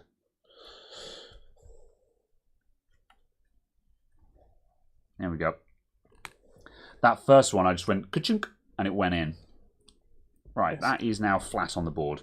Yes. I'm just working out what the 3 are, because you've got... Yeah. Oh, yeah. Uh, One of them is middle click. That one is middle click. Yeah. That one is G8, and that one is G7. Yeah. So, as people see on here, there's 2 extra top buttons, Yeah. which are these 2 here, and then that one is the actual clicking down of the mouse wheel. Or actually, the outer one might be the mouse wheel. The outer one is Oh, that yeah. one, because you see there's that funny shaped Yeah, bit of plastic. it's got a lever coming across there. Yeah. Yeah, so yeah, G6 is the outer one, and it's actually actuating that lever going across. Yeah. Yeah. Yeah, that's what I was looking at here when I was kind of going, The big what do you do? Yes. Do you want to focus us again, please? Which way do I need to move it? Go right by 2 steps. Yeah, that should do it. Boff. Yeah. The iron is still heating. There we go. Oh, the iron has gone to sleep again. Where's the magnet?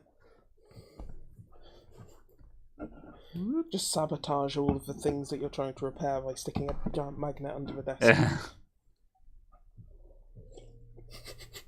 That would be quite funny. I feel like that would be funnier if you had several people. And just... Yes. There we go. All of the switches have been repopulated, so this guy is ever so slightly wonky.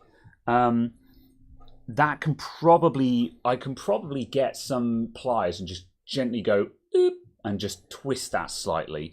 But what we'll do, we'll leave that as is for now and just see if that's actually a problem. Just again for science, and we'll just see how sensitive that is. I would wager that's not actually going to make any difference whatsoever. We'll find out. So right, okay, I'm going to alcohol wash that and then we'll put it back together. Yes, So yeah. I agree. Where is... Ooh, IPA, please. Thanks.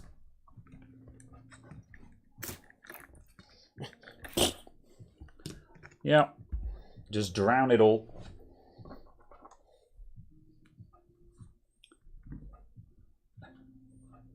Don't forget to order food. Us or them? No, sorry, it said don't forget to order the food, guys. Oh, right, yeah. I was like, probably not. I don't know.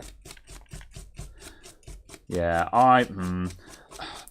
we got we've I like hanging out and doing stuff after the podcast, but also it's buying takeaway every Saturday night is becoming an expensive habit. So I'm just like, you know, we do some stuff, but at the same time, it's just like, well, yeah, we probably shouldn't be doing it every week, and we got into the cycle of that. And if you're not careful, that can be costing you a lot of money a month. There we go. That actually looks pretty good. Now I've cleaned up all of the schmutz from the bottom. Oh.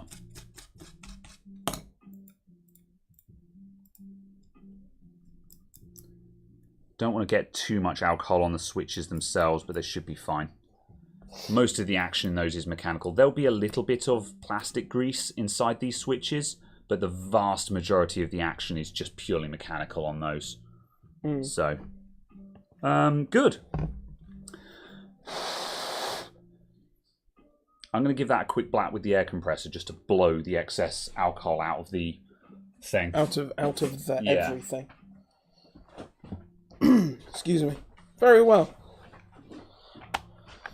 Then we can do the reassemble and see if it has worked, or whether it is in fact now broken forever. I'm sure it will be fine. There we go. Yeah, that was a little bit of a mission because we did some experimenting, but the actual end result, I think that looks pretty good. We've got 2 shiny new switches on there, and the bottom actually looks really tidy now, having cleaned up all of those joints. Like we bought one. There we go. Right. Ugh. Okay. Good. Right, let's go. So, chuck this all back in. Oh, that way around. And yes, this bit is still on. Don't forget to check that this hasn't falled off. Falled off? Don't forget to check if the bottom bit has fallen off when reassembling your mouse. Ask me how I know. Right. Oops, it falled off. It did do a fall.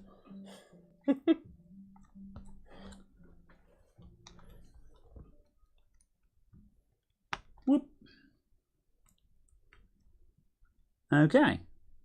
Right, and then that needs to go on, and we've got a little ribbon cable here that was previously disconnected from where it had already been opened. You did leave this disconnected, didn't you? Yes. Yeah. Yeah, I was going to say, because if you didn't, it bloody well fell off when I opened it up.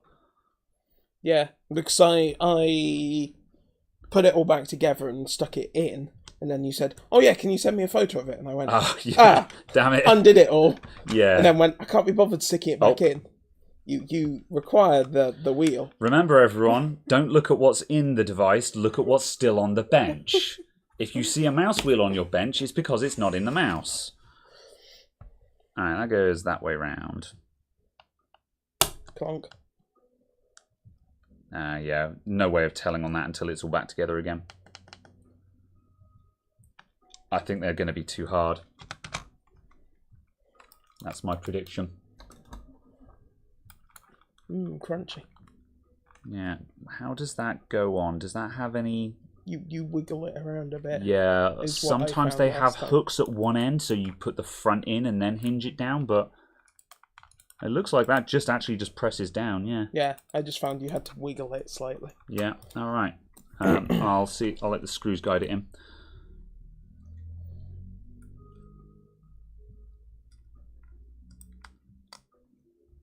Whoop.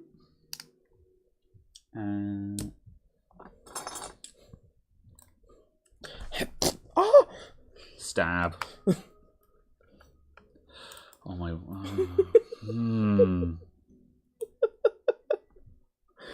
Professional. Ooh. Okay, there we go. It's not that it annoys me, it's more me just imagining how frustrating it is to watch someone else go, with the screwdriver. And they're like, oh my god, just put it on the screw. You moron. How hard is it? You utter buffoon. Bam. Right.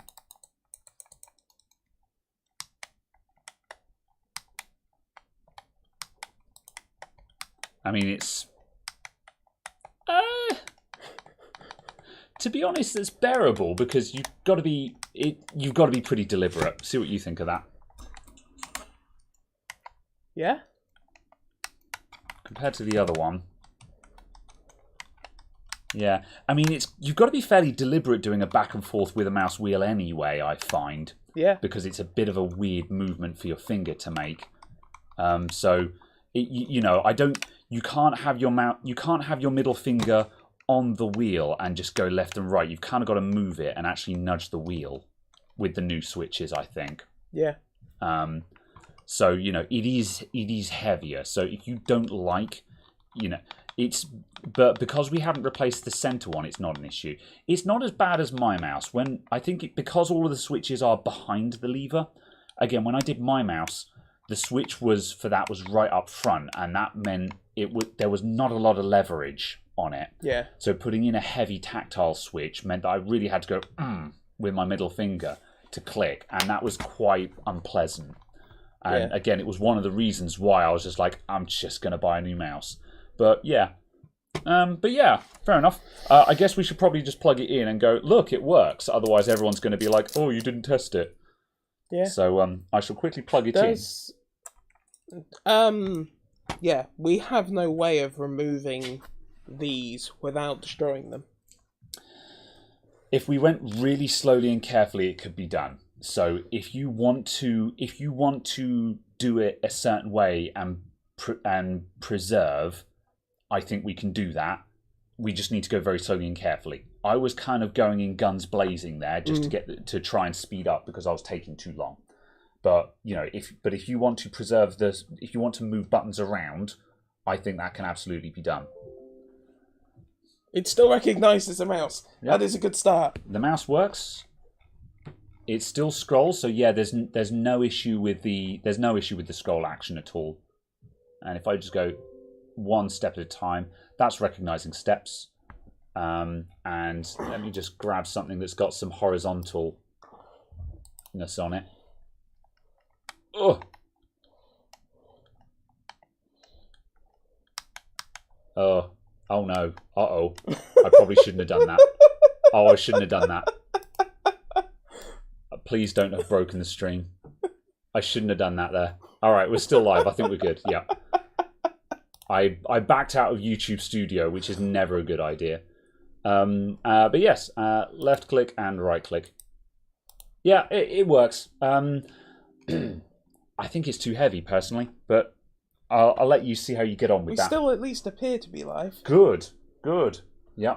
I'll just wait for it to actually catch up and, you know, be us. Oh yeah, no. It's fine. I can see me telling you that it is in fact live. Excellent. Therefore, Good. Yep. we are in fact live. Yeah. Yeah. Cool. Excellent. Right. Are we going to put the skates on this one, or do you want to hold off until certainty? It depends. Yeah. I mean, do you want to test it on something? Not overly. Okay then. Only because if we do get switches, only if we can get switches out, what would be the better way round is obviously having the heavy click on the down click. Or like you said, move these ones around. Yeah. Move the G buttons up there, because the G buttons you've got to pull your finger, go back and go bam on those anyway. Yeah. So having extra weight on those is fine. If anything, I would actually wager that you want those to be a bit heavy, just so you can't accidentally activate them. Yeah. I mean, they're fine. Yeah, I mean, I suppose G7, if anything, you can get with your knuckle, which is actually quite nice. G8 is the one that would require a very deliberate push. Yeah.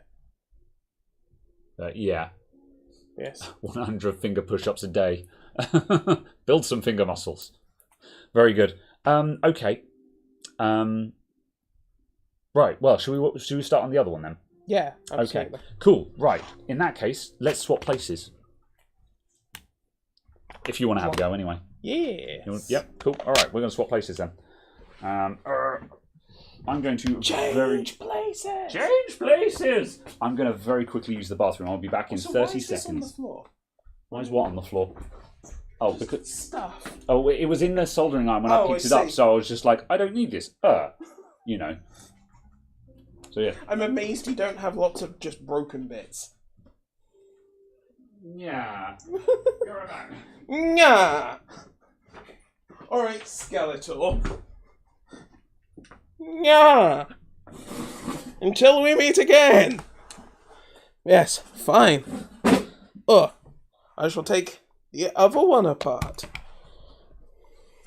I will also attempt to remain on shot. So let's go. In.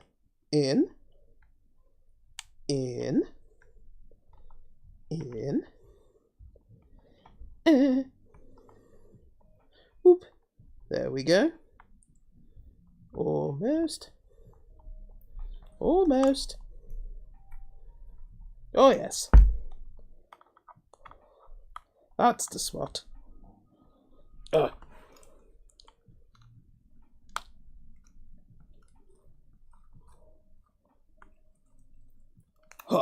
There we go. Done. On to the funny shaped one. In. Oh, there you go. This is slightly easier with a than a ridiculously sharp Stanley blade. Yes. So I used a ridiculously sharp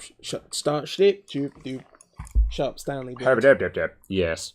Although ultimately, again, you're probably like we could probably get some alcohol in there and slowly ease it off. And if you went really slowly and carefully, it could probably be removed without too much damage. But like you said, you know, replacement skates are not expensive, and if you want fancy skates, you can buy fancy skates as well. I've actually got a video that I'm probably going to do tonight or very soon for Pure Track, who sell performance skates. They're a US-based company, but Pure Track has sent me a load of mouse stuff, and I'm going to do my mouse with some Pure Track skates on it. And they also sell really nice mouse pads as well. So that's an upcoming thing. So, you know, if you don't want to replace your fancy skates with some cheap eBay ones, although to be honest, I wouldn't be able to tell the difference, you can get fancy ones too. It depends if we put those on and suddenly find they feel like absolute garbage. Yeah, it's true. Yeah. Garbage. See, Garbo. I would never describe my bin as being garbage, but when describing something as being bad, garbage is a really good word. I don't know. I think your bin is quite perfunctory at being a bin. It does what it needs to, nothing more, nothing less. Very well. It is indeed a waste receptacle. Yeah. Oh, Cam Mill also says use heat. Yes, that is... Sorry, that was a bit violent. Putting a little bit of heat on there, like probably a hairdryer. I mean, hot air station, 100 degrees, no nozzle at a distance would probably do it. But yeah, hairdryer with heat, I agree with that one as well. 2H2K asks, how did we meet? While back, a friend of ours used to run a cyber cafe, and we met there, doing various gaming weekends. Huh, okay. That's it. Not terribly exciting, if I'm honest.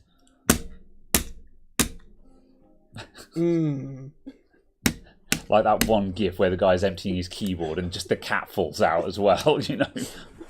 Like, how did that get in there? Also, is that PCB different? I don't think so. I don't know. Oh no, Not that I that's can just tell. a different colour. Yeah. Because the other one was actually green as opposed to... Oh, I see. Yeah, that's Blacky. probably what you're saying. Yeah. Although I thought the other one was black as well. There might be different ones though, just because a different batch might have been done on a different colour.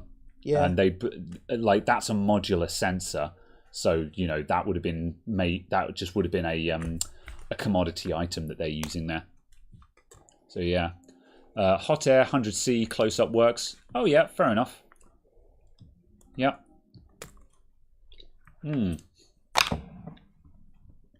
Cool. Just noticing there's a 2 on there. 2. It's like, Yeah. okay.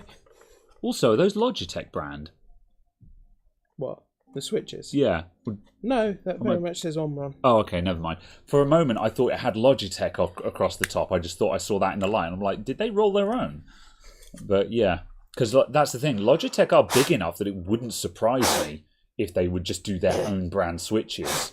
Although, rather, they'd probably go to Omron. Can you make please make us a batch of 1 million of these with our name on them? Because you can go to any chip maker. Like, for example, if you open up a Razer mouse, it'll have Razer brand chips inside. Razer aren't making silicon. They'll go to another company and they'll say, "Can you make us a chip with our name laser engraved on it, please?" That's very easy to do. The way I did this. I used the tweezers as a prying tool, as a tension tool. Oh, did you manage to do that just fingernailing? Yeah. Oh, okay, yeah. I was terrified of bending my nail back. I don't seem to have weak nails like you. All right. That was a bit aggressive, I thought, but okay. Weird flex, but all right, I meant that as I don't seem to have weird nails. Weak nails like you then. Then, from that. Yeah. English is difficult, okay? Are there any updates on the kid's PC? He's got it, it's built, and he's loving it. The video is still needing to be done. I'm going to start editing that this weekend. I didn't get any editing done last weekend because I forgot to bring footage home, which is why this week's video was late. But I'm going to start working on the video this weekend, is the short answer there. How 200 people watching the chat is dead. Yeah, a lot of people just lurk. A lot of people in streams tend to just have it on in the background. And sometimes you get people that have got a very active community chat and all the people are very engaged. And sometimes you get a lot of stuff where people just have it on in the background, really. And, each is cool. But yeah. Lurchers. Yeah, lurkers indeed. So how are we going for removing these? Are we saying that soldering iron is the way forward for these ones?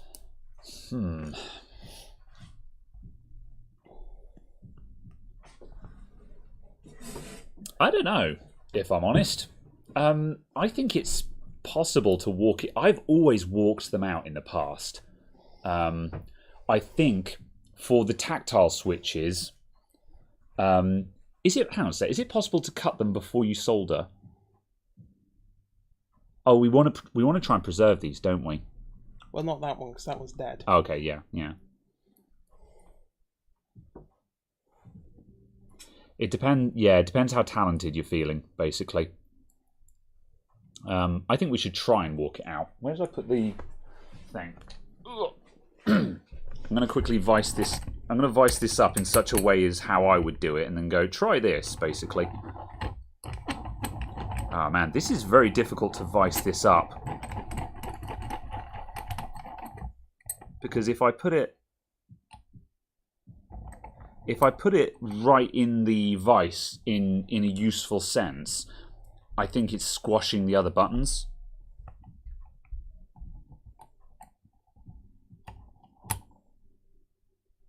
That should do it. Yeah, I'd go with that.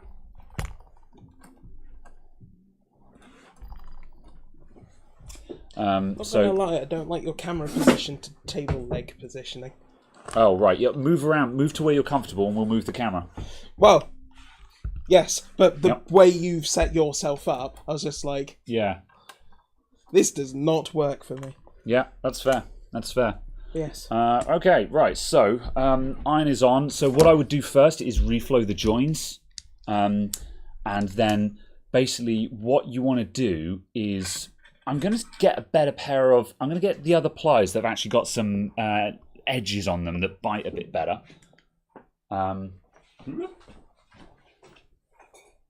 Right, and what we need to do is just gently pull on the switch. Yeah, reflow first. We can gently pull on the switch while you basically just go back and forth across the pins constantly, and just try and keep all of them at melting point. Oh, that's a bit much. Oh well. Yeah, I was vaguely aware of that, S-Lab. Last week, the cider bottles did switch a couple of times. Yeah. This one, I've very deliberately put that one there and kept this one in front of me. Also, that one's dented. Oh, you gave me the crap one then. I know. This cider is dented and inferior. I'm going to snap off my ring pull. There we go. My injuries. So what? Have you reflowed the pins? I have added more solder. Cool. Okay. Yes. Right. So and they are now on the pins. Right. So you now said you were grabbing other things. Yeah, Right. Those right. ones. So now you're going to use that to try and just gently pull on that. With don't know how much tension you need, and you're just going to try and go back and forth across the pins, and you've got to go as quick as you can, basically, and just keep them constantly flowing. Oh, okay. There you go. Easy. Okay. Yeah. Wiggle. There we go. Fine. Easy peasy. That's the way to do it. That's what I was going to do in the first place before the first use hot air came up. And yeah, well, that was me. I did say, "Oh, could you use hot air?" Well, it was a good idea. However, just straight away, that's just shown us that no, walking these out is the best way to do it. That was painless, wasn't it? Yes. Yeah, that was Even easy. for me, yeah, an idiot. David Maylux. It's not Maylux. I'm sorry. David, thank you very much for the 20 Canadian. Hey, Carol and Graham, love the videos, love watching and learning. Been a Patreon for a while. Rad. As well as Tech Canucks. Nice. Keep up the streams and the fun. Much appreciated, David. Have a good one. And as he said last time, it's Mayu. Mayu. Oh, no. Look, I'm sorry. It's okay. We have great difficulty. I apparently can't do English. Yeah. Yeah. So how am I emptying these holes? We'll use the desoldering gun. Okay. So you could do you can do that now, or we can take the other one out while we're viced up in this orientation and then go flat to clear the holes. The other one of these? Yeah. Sure. Okay. Yeah. So I would take out both the main clickers and then we'll change the orientation to use the desoldering gun. So yeah. Mayu. Yep. Thank you very much. Which is them ones I'm going to do. Yeah. I'm going to do that for this. I'll give you another loop of solder. And then go. Love it when people try. It's funny. Yeah, I'm not good with names. I'm sorry. There's two types of streamers. The streamers that just immediately pronounce everyone's screen name bang on, and streamers that are just like, oh, I'm gonna butcher this one. I'm the latter. I'm sorry. You also apparently went very laddie when you were butchering it. I was trying to impersonate like a mainstream hype streamer that's just like, oh boys, or something. Okay. Is that what? I don't know. I don't watch that many Twitch streamers, if I'm honest, despite being a Twitch streamer.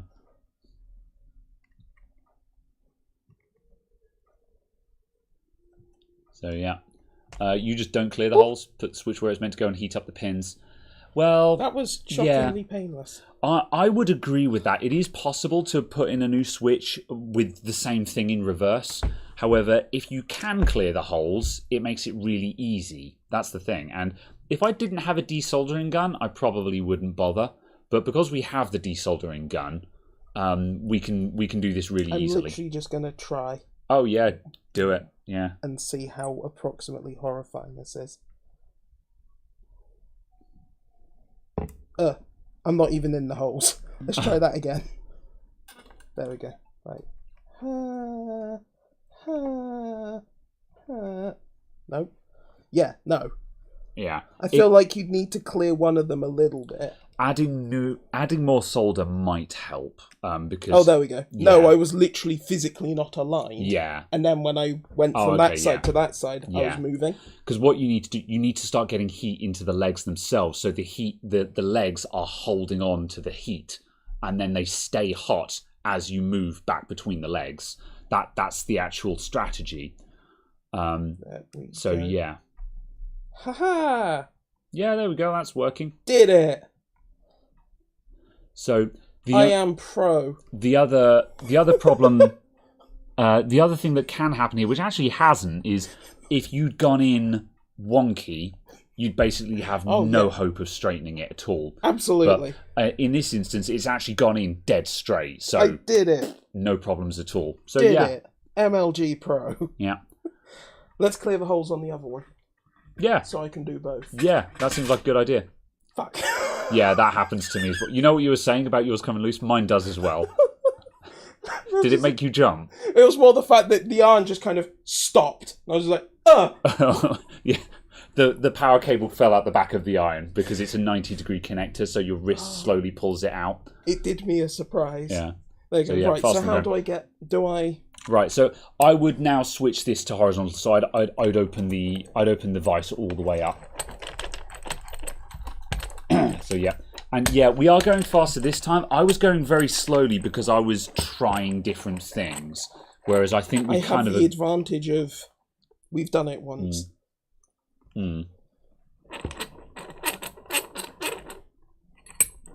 Does this not have like a push button and slide?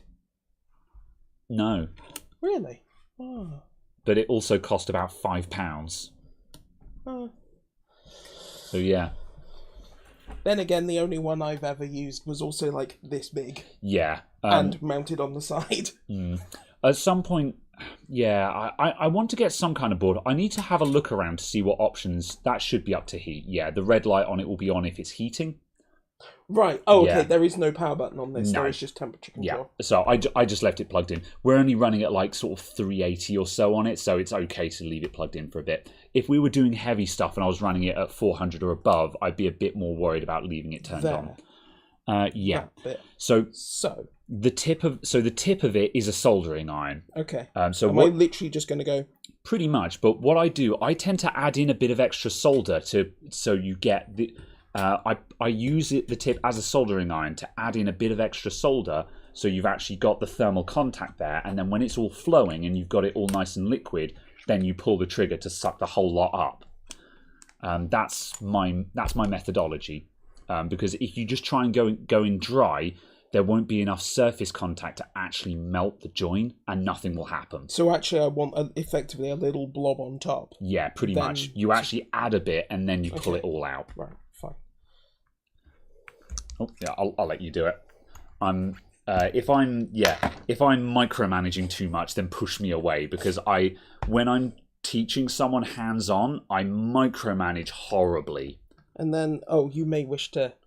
Oh yeah. Headphones. Headphone warning in advance. And then just.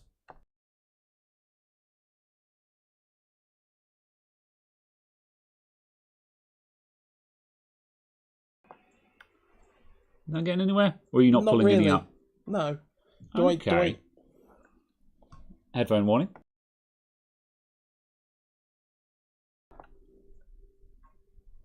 How? Let me just have a quick feel just to make sure that the gun isn't blocked, because that doesn't look like it's pulling up solder. Let me have a quick feel, because that should have just gone straight clear, I reckon. Headphones. I have. Yeah, hang on a sec. Where's the thingy?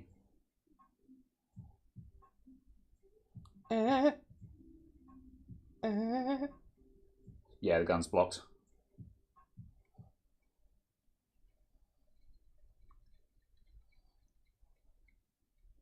So how come last time, or the first time when it blocked, you couldn't do that? Or was it because you didn't have that? I did have that, but at the time, when it blocked... Hang on a sec. Headphone warning. There we go. Okay. Yeah. Fine. I'll let you do the subsequent ones now. We will go again. Does it matter that the board is discoloured and brown? That is residue as well. Okay. A lot of that will probably clear up when we clean it afterwards. But also, the more rough we are with the equipment, the more we potentially damage the board. Yeah. Which is, again, it's why you only want to go as hot as you have to. Yeah. Because a lot of people are just like, full heat, and then it just melts instantly. It's like, yeah, that's how you wreck stuff, though. Yeah. So, yeah. Yeah, when the thing got properly blocked, it was because I left it on overnight, and it just turned to slag inside. I see. So, yeah. Okay. That was interesting. It was shiny silver, and then just went matte. Yeah. I was just like, I've never seen it go just kind of, the entire thing just kind of go, and change. That's just impurities in the old solder.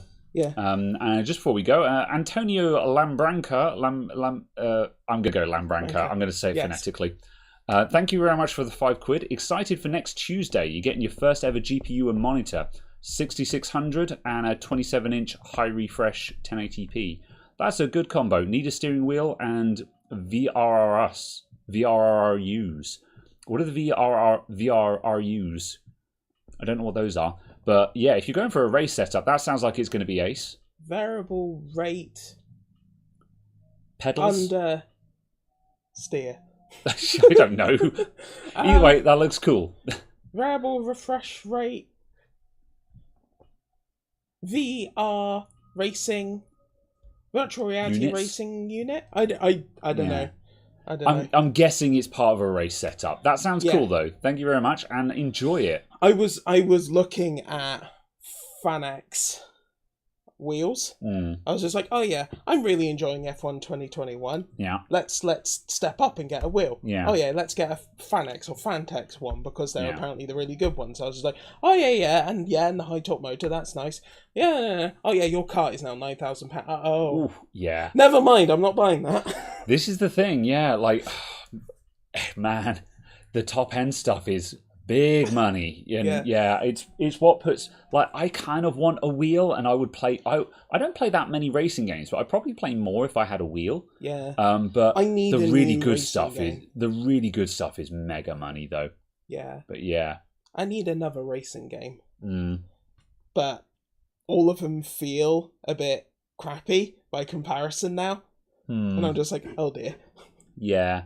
I mean, I might try Horizon 4 again because it's arcadey enough that I'm hoping that I don't make the same kind of comparison. yeah. And it's like completely different vehicles and all of that. Horizon is arcadey enough that it's that you're more focused on having fun than you are about the simulator aspect. Yeah. The problem with simulator stuff is it's go big or go home, I think. But yeah.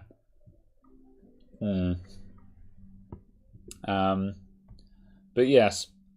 Let's see. Headphone warning signs. Yes, I'm muting on it at the moment, but I'm saying headphone warning just in case I don't mute properly. Just in case I managed to miss like I did. Yeah. And just like Yes. Anyway, yeah, let's do it. headphone warning. Headphone warning. There we go, that functioned. It did the thing. That's what it's supposed to do. Yeah. I think it's because I left it on between sessions. That's why it blocked. That is incredibly simple. See what I mean? When it works, That's it's amazing. magic. That's why I rave about this That's thing. incredible. Yeah. When it works, it's pure magic. It's just This is the point where you go, oh yeah, by the way, a desoldering gun is like £900 though. that's a cheap Chinese one, and I think it was about £100 delivered. Good lord. Okay, that's impressive. Yeah. So it's the brand on it is Gouge. I don't know if you just stick the label of that under the thing. This is the one we're using. So yeah, and it's fine. They're finicky. Basically, you have to take care of them. They're a bit of a problem when you have problems. But when they work, they're pure magic. What did I say? Is Gougy something else? No, it's what David said. Duck strangling incoming. And it's just like, it sounds so much like a duck. Yeah. Oh no.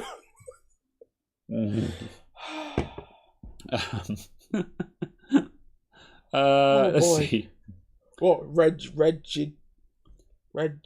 Reggie Dixon 2. Oh, yeah, there you go. Bad Obsession Motorsport. Yeah. The geniuses behind Project Binky found it was cheaper to prepare a Citroen C1 for racing than it was to get into VR. Ooh. I mean, that's... Yeah, that's but also yeah. in VR and so on, I can race a Porsche GT3R. Yeah, and kind of also thing. you can do it from the comfort of your own home as well. And I can go suicidally around Spa-Francorchamps. Yeah. Which I can't do in a Citroen C1. Yeah. It's every evening. Not a great comparison, but certainly understandable. But it's also a case of I would very much like to do that. Yeah, and that'd just be stick a a giggle. C1 in a race. Yeah. Because that sounds like a great deal of fun. Yeah, amateur rally or something like that. Yeah. Yeah. That's where you see all the old hatchbacks tearing around. So yes. What level? What were these again? You told me before. G600. G600. Yeah. It says there. Oh, okay. Yes, it's on the. Yeah, I was looking on the bottom, but there's no information on the bottom of the mouse. Yeah. It just says Logitech. So yeah, like I'm actually astonished at how plain the bottom of these mice are. That like usually you'd expect it to be like 20,000 DPI and laser sensor and stuff like that. But, Lasers. yeah. And no risk of death. Yeah, that as well. That's true. That's the fun part. Yeah. That is documented on their channel and is actually quite real. Yeah, it doesn't surprise me. It's still a cool thing to do on principle, and yeah, utterly believable. What are you up to? Struggling with three-dimensionality. Okay. What are you trying to achieve? That. Are you trying to figure out to achieve that. You're trying to figure out what orientation you want to put it in. Yes. Yeah. If it won't go down, we can tilt the whole thing over as well. That's fine. I was just failing with three-dimensional objects. Yeah. I want that, and I want... Yeah, and I want that. That's fine. This is all fine. So it doesn't actually need to be very tight. It just needs to not move. Yeah. Yes. Although, are we? Which one? What are we That doing one. now? That one. Oh, That, you in putting the there. new one in? Yeah, fair enough. Yeah, that was all. Yep. Whoop. It's I that. also require the adapter. Yes. Oh right. Yes. Yeah. I was like, the adapter for what? But yes. The power, the provision of the electricity. Yeah. The soldering iron adapter. The adapter for the soldering iron. The soldering iron's adapter. The go-go juice. I require the go-go juice for the electric. We should get Caradog of Rubik's Cube. No! Do not. I could probably do two sides of a Rubik's Cube in about an hour. I could maybe get 3 colours to be on a side Yeah. in maybe a couple of weeks. Yeah. I think the main issue is that I don't know what the strategy is for Rubik's Cube, and I can't really be bothered to learn. Oh, I see. Oh. Yes, of course. I was just like, well, why don't I need to? Because I clicked the Because holes. we cleared the holes. Yeah. So, yeah, that's the advantage of clearing the holes, you see. It just... Yeah. And, like... Do I need to redo these holes on this one? Because I didn't add any new solder to it. I would reflow them, yes. Okay. Because it'll be grotty old... I mean, it'll be a mixture in there, but I would reflow them for good measure. Yeah. What were we... Oh, yes. So, yeah, clearing the holes... Like, for something like this, where there's just 3 big pins, it's not so much of a big deal. But, like, if we were doing the DC jack on a laptop that probably has 4 or 5 heavy anchor pins, this will not fly. That you need to clear those holes. Otherwise, it will just not go in properly. Whereas on this, you can get away with it. So it depends on what you're doing. And that's why, to an extent, I'm very much like, you need to clear the holes. Because if you're doing a DC jack on a laptop motherboard, you are going to want those holes to be clear. Otherwise, you will just butcher it. I mean, it can be done. It's just, it makes it so much easier, though. But, yeah. Let's see. You don't understand Sudoku. Fair enough. Sudoku's fairly straightforward. I don't play it myself. All of my friends are playing Wordle at the moment. The concept of Sudoku is very simple. Yeah. The process of Sudoku. Yeah. I don't play Sudoku because when I look at it, I'm just like, I can't be bothered. I could be having fun with my life. Yeah. Wow. Maybe that is fun. Because me sitting there staring at the thing, I'm like. See, we say this while we're both existential dread sets in. Why can't I add numbers together? Yeah. No, it's not that. It's not that the activity is not capable of being enjoyable. It's the fact that I sit there and go, why can't I add numbers? Yeah. Why did I miss that there is a 3 there? So, there are plenty of ways in which I'm incredibly stupid. One of my friend group that I usually hang out in voice call with on a lot of evenings. This week, they've been playing one of the Professor Layton games, where just one person will be streaming the game, and everyone will just be like, "Oh, what about this? What about that?" And watching people play Professor Layton makes me feel very stupid. I'm just like, I understand what's going on here, but you guys got to the solution about an hour before I would have. It's how Paige feels every time they see you encountering a puzzle. Yeah, I'm not good at solving puzzles, man. I enjoy it, but I'm bad at it. I'm really bad at it. And this is the thing, is just a lot of people, you get comments on when you're fixing a motherboard or something, they'll be like, wow, you're so smart. I'm just like, I'm just following instructions and logic for how a board is laid out. Actual lateral thinking is, man, I'm not a lateral thinker. How do I stop getting the spiky bit? Okay, that requires so to get rid of the wisps, flux and heat is the solution there. So do I need actually more solder?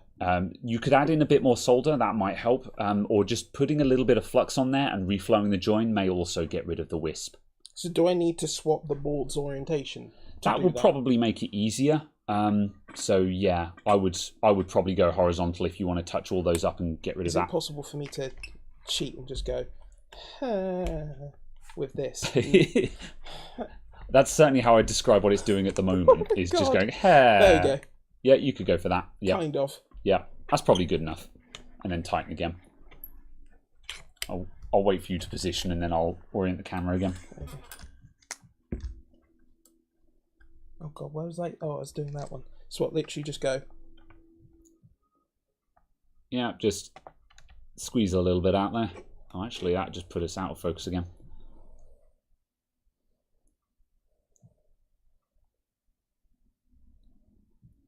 Ah.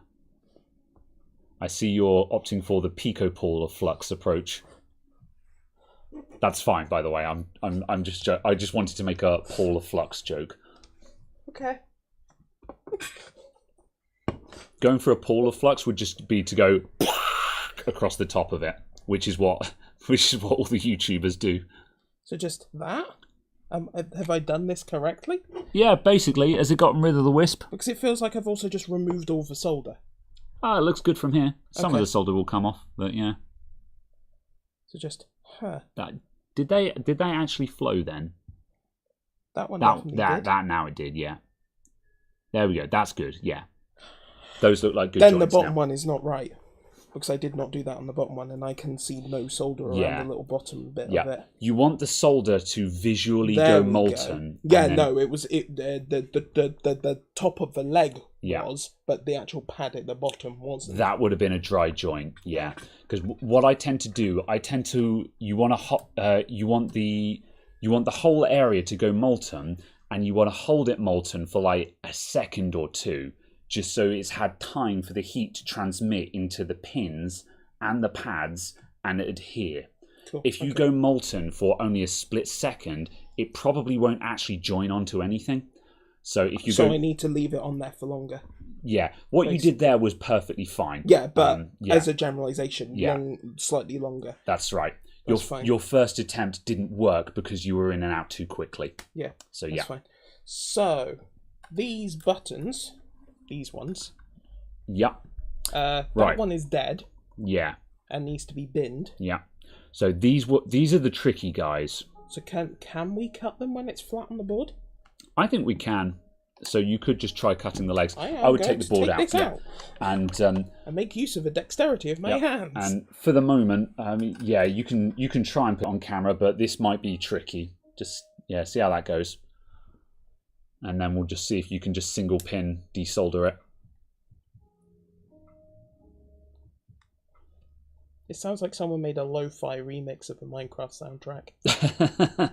We've got the lo-fi YouTube channel on in the background. Man. The best thing I found on Google Play Music years ago was the fact that the Minecraft soundtrack was on there. Really? The amount of time I just had that playing. Fair enough. It's designed to be just a peaceful background thing. I'm going to quickly speed through the chat. Does it matter which way round... What? Can you see what I have done here? Oh, you've cut both of them. Well, we're replacing both of them anyway. But it's just the fact that I went from one side of the board to the complete opposite side of the board, not the switch. Something, measure twice, cut once. Oh, dear. This is why you buy spares, right? Yeah. Legitimately, like earlier on we were talking about how you did actually buy more on-run switches but the order got cancelled, and it was a matter of this is why always buy extras, because you might make a hash up of it. And usually most of the cost of buying parts for a job like this is in finding the parts and paying for postage and stuff like that. Buying 6 switches instead of 4 switches, it's probably only going to cost you another $2, and it just means you've got the safety net. £4 for 4, or £4 for 10. Yeah, so it's just like because it was basically most of their cost is shipping. Yeah, always buy extras basically, because then you've got the safety net. So am I just soldering iron these? Yeah, and I would these. Yeah, soldering iron and use that to try and pull the leg out. That's what I would be trying to do now. So soldering iron from the bottom and pull them out the top if you can. Then I want to go... Yeah, and just try different orientations and see if you can figure out what works for you. Summon... Let's see. Stay. You can disassemble on a laptop and build it, but Sudoku, chess, etc. you can't even comprehend. Yeah, big same. It makes me sad how bad I am at chess as well. Yeah. Given that I was passably good at one point, in the sense of I roughly had an idea of like what playing not stupidly was. Yeah, I don't know any strategies. No, but but I can look a couple of moves ahead and have a rough idea on what I'm trying to achieve. But like I can't really. Yeah, I wouldn't call myself a strategist by any stretch of the imagination. Oh, it auto wakes up, doesn't it? Because of the sensor, the Hall effect sensor. Yeah. Why aren't we using fans to waft the solder fumes away from us? Well, firstly, the first pro tip is don't inhale while soldering. I don't have an extractor system set up, but I'm actually plotting to get something sorted out. I've got my big, enormous Delta blowimatron here, and I'm planning on figuring out some kind of duct to make up an extractor out of this, because this thing is probably powerful enough to use as a poor man's extractor fan. So I'm gonna bodge something together. Oh, that was a mistake. So yeah, there are plans. Also, Dragon says, just wanted to know if you did any formal education, like certifications and stuff. I am, to all intent and purpose, fully self-taught. I did go to college and I did a very broad course in IT, and that gives you a good idea about the different sectors of IT, like tech support, administration, systems analysis, and stuff like that, and a little bit of programming, a little bit of CPU architecture. So that is good to teach you what options there are. You're probably going to find you're losing all the heat. You've just lost power to the iron as well, by the way. Yeah. But no, it was because I went in this side and then went, oh yeah, I'm melting the switch. Oh yeah, whoops. Yeah. It's easy to do. It's easy to do. Because they're basically touching. Yeah. I was just like, oh, I'm going to have to do this really arse backwards. Yeah. But ultimately, for the kind of thing you see on YouTube repair channels and stuff like that, honestly, I don't think there's any useful formal education for this. You might be able to find a specialist private course, like for example, Jessa Jones Jessa Jones of iPad Rehab, I think she's still running the practical board repair school, and that is a specific course where she teaches students how to fix iPhones and stuff like that. So that is something that you could do if you could find such a course. Other than that, honestly, I think you've just practice is the way forward, I think, in my opinion. So, yeah.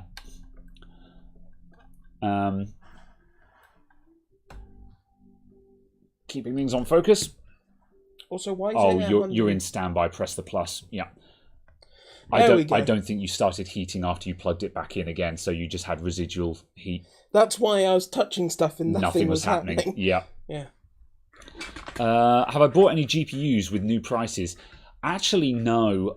I've sold off most of my GPUs, and I haven't bought any new ones yet because the prices are going down. It's not a good time to buy GPUs for stock. If you want a GPU for gaming on, by all means, buy one. However, I don't think it's a good time to buy for stock right now. I'm going to wait just at the time when I think they're about to go up and then buy, if at all. You wish you lived closer because you've got a few FX systems that we could mess around with. Yeah, maybe. I always take stuff that people send in. I've got a load of FX stuff lying around, if I'm honest, but yeah, it's always good to have stuff sending in. I did have an anonymous. I think they actually mentioned the podcast. An anonymous person or someone who forgot to put their name in did send in this grey box here, full of old CPUs, like 4th gen Intel stuff. So much thank you for that if you're in the audience at the moment. There's a lot of really handy stuff in there that I'm going to utilise. Are you going for the poke method? That's valid. Because I've snipped off all of the leg. You've got nothing to hold on to. Yeah. Will that actually fit through the hole? I don't know. I don't think so. Yeah. I'm going to leave it in there and pull out the others and then see what we do. Yeah, come back to it. Yeah, failing that, you might find the solder sucker might be able to get it out.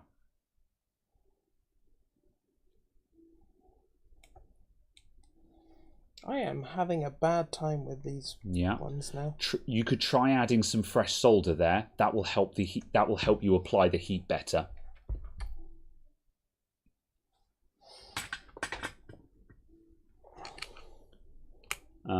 Actually, I can just do it vertically. It's fine. I'm just going to go like that, and then Raid Shadow Legends. If they made chess for a fee, you can get 16 queens. Does anyone else feel really drunk and when bump head on something really hard? That'll happen because it shakes your brain. Yeah. Also, if you've hit your head, possibly consider medical. Yeah. Attention. Also, Cam Mill has just pointed out. Don't forget that the side cutters are pulling heat away as well. So if you can, wait for it to go molten before you grab hold of it. It also helps to have added that blob of solder to the other side. I was just going to say the holes are now not clear, but they no longer have legs. Yeah, that it's a trade-off. Adding more solder adds more stuff to the hole, but also because we have the desoldering gun, that's not really a problem for us. If you're trying to use wick to clear holes, then it's a bit painful having to add more solder. However, the soldering gun makes clearing these holes such a doddle that no one cares. Did it? Yeah, because with tools taking heat away, you'll get the same problem with tweezers. If you're trying to remove a surface mount chip from a board with hot air, you actually want to keep your tweezers away a little. I keep my tweezers in the airflow, so I'm heating the tweezers, but I don't actually hold on to the device until I think it's going to come off. And then I'll try snatching at it, and if it doesn't go, I let go again, so the tweezers aren't heat-seeking all of the heat away. Heat-seeking tweezers, the worst kind. Exactly. Yeah. Yeah. I want to switch them. Am I already the biggest tech YouTube channel in the UK? Absolutely not. Absolutely yes. As long as you get all of your friends and family to subscribe. Yeah. Don't forget to like, comment, subscribe, and ring that bell. Notification squad. That was pumped up. Hype. No, I think there are lots of other bigger tech YouTube channels. I don't actually follow that many, though, if I'm honest. You are asleep. Just simply because I watch a bit of tech YouTube, but I don't watch a lot of electronics and technical stuff these days. Oh, you catch your finger. Ow! Did the leg get hot? Yeah. Yeah. I expected just pushing on the top to be okay. Yeah. As well, but no. Oh. You can see why soldering, let's say you're soldering old CMOS chips and stuff. This is why you actually have to be careful, because when you solder the chip, all of that heat goes directly into the chip. So yeah, are you seeing if you can put one in without clearing the holes? Yeah, basically just by shoving it into one hole. Yeah. Good luck. No. Yeah. Where the hell did that go? Good question. I think that might have fallen onto your lap. What? I'll get another one out the box. Yeah. Okay. Let's try that again. This entire box of tactile switches, by the way, was like £5 on Amazon. So That's amazing. yeah. I'm never going to use most of them, but for £5, I don't really care. Somewhere on the bench is a chip that I lost earlier on today that I'm very salty about, and I'm going to find it. Where are your other ones? So The bigger ones, or wider. next to the say. orange toothbrush. Oh, hold on. Oh, okay, yeah. Those might help you. Failing that, there's some angled these? ones next to the orange toothbrush, which might help you. I want more contact area. The angled ones don't bend as much, you see.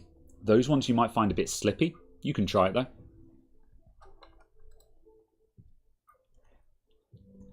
Straighten the pins first. That's actually a really good idea. That might actually help a lot. Did it? I got one in. I'm going to pre-straighten one of them.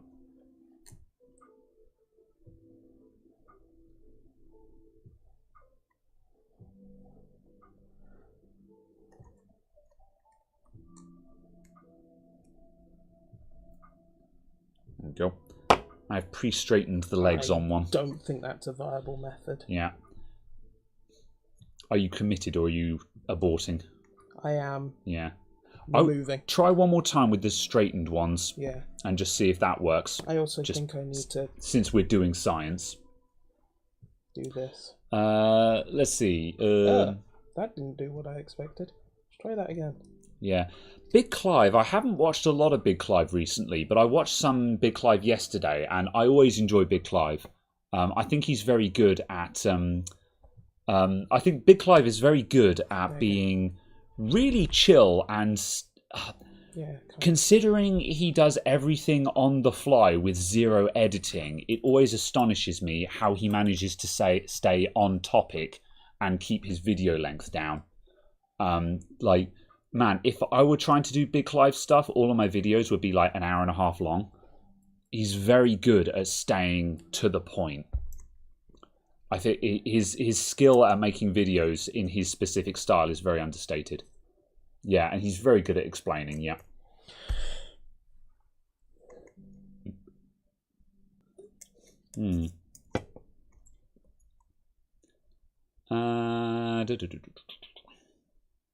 Big Clive recently passed a quarter of a billion hours viewed. Damn, that's impressive.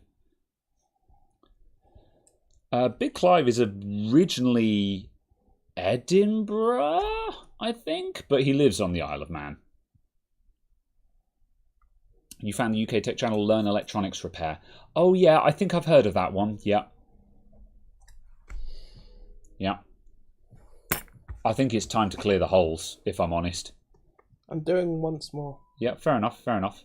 As I say, it's sometimes you got to try these things to see if they work, and also even if you know it's not going to work. Oh, is he Glasgow? Yeah, fair enough. Yeah, even if you don't know even if you know that something is not going to work, it's often very informative to try it anyway, so you can see firsthand why it doesn't work. you know. For the same reason, at the start of the stream, we were talking about my new ultrasonic cleaner. This is why I'm going to try and run it with no fluid in first, or no cleaning fluid. I know it's going to do a really bad job, but it means that when I test it with the cleaning fluid in there, I can do a side-by-side comparison and see how effective the cleaning fluid is. And like now, you know, when Caradog tried to do this without clearing the holes, I'm just like, yeah, not a chance. Absolutely not a chance. Like, it's got in part of the way, but yeah, you can't get it in enough. This is what happens when you try and fit a DC jack on a laptop motherboard without clearing the holes. When I first started, and I've got, there's actually very early Let's Fix Computers videos. I've got some of the really early ones of me replacing DC jacks, soldering iron hero, where I'm trying to do exactly this, and it's horrendous. And like, I think most of those videos now I've edited the description to be like, this video was done a long time ago. I'm significantly more experienced and have much better equipment than when this video was made, but I leave this video up for posterity and to show growth. You know. So how am I getting that off? Same way I got it on? You could try and walk it back out, or you could just go sod it and cut the damn thing out. Might be able to hot air it out, but personally, rather than taking the hot air to it at this point, see if you can walk it out. If not, I would just cut the legs and start again. You might find these black ones grip better. I think it will work. Yeah, but we've got two pairs of pliers on the bench. One of them have got smooth. One of them got smooth jaws, and the other one has got ribbed jaws. And obviously, the ribbed jaws have got more grip.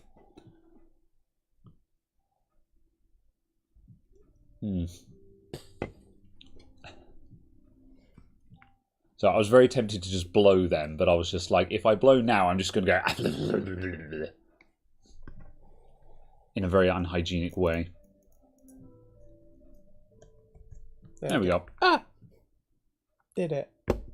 Oh, there it is, yeah. I was like, is that one gone as well now? They're just teleporting now. They just exit the universe. There you go. Very well. So, yep. this again. Horizontal, clear, yeah. I'm going to preemptively check if that is blocked again, because we've left it standing while turned on. And that seems to be when it blocks up, which I find curious, because I was under the impression that leaving them on and resting tended to clear them.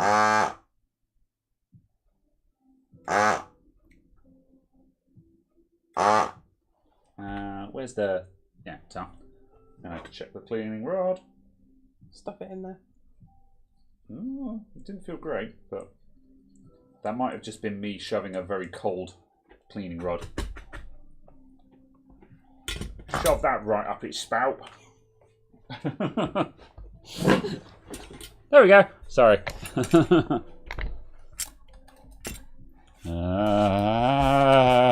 on, I'm coming over here. I'm trying to figure out where I need to move the camera, so I'm just going, nah.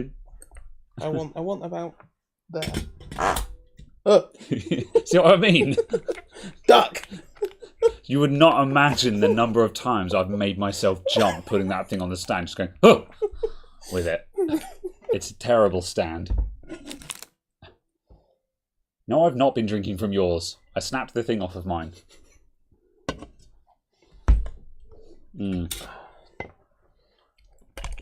Walk around the shop barefoot and you'll soon find them again. Did it? That's amazingly effortless. Yeah, it is. Sorry, I was going because I was just like, can I be bothered to mute, or are we just... Headphone warning. No. Yes. Yeah. As you can see, adding a bit of solders can sometimes help you out. Just because it gives you something to melt. Also, I just did it far too quickly. I just kind of went, ugh. Yeah. I was like, oh yeah, it's not actually melted. That's why it's not working. Can I get away with none of these? Yeah? Oh wow, that's a... Are they clearing completely, or are you just getting a slight gap? Oh yeah, that top left one. Yeah, fair enough. It's fine even on headphones. Fair enough. It's always hard to tell. That one is not. There. Where is the giant orange thing? Yeah. Our unboxing channel's in decline. I don't know. I don't think so. Although I don't watch any of them, so I don't know if any of them are sort of changing. Like, I think a lot of them sort of evolved into other stuff. That's all right. I will allow you to do the thing instead of me to the thing. Yeah. We both moved. I went left and you went right. Yeah. Move to where you're comfortable and I'll move the camera to there. Where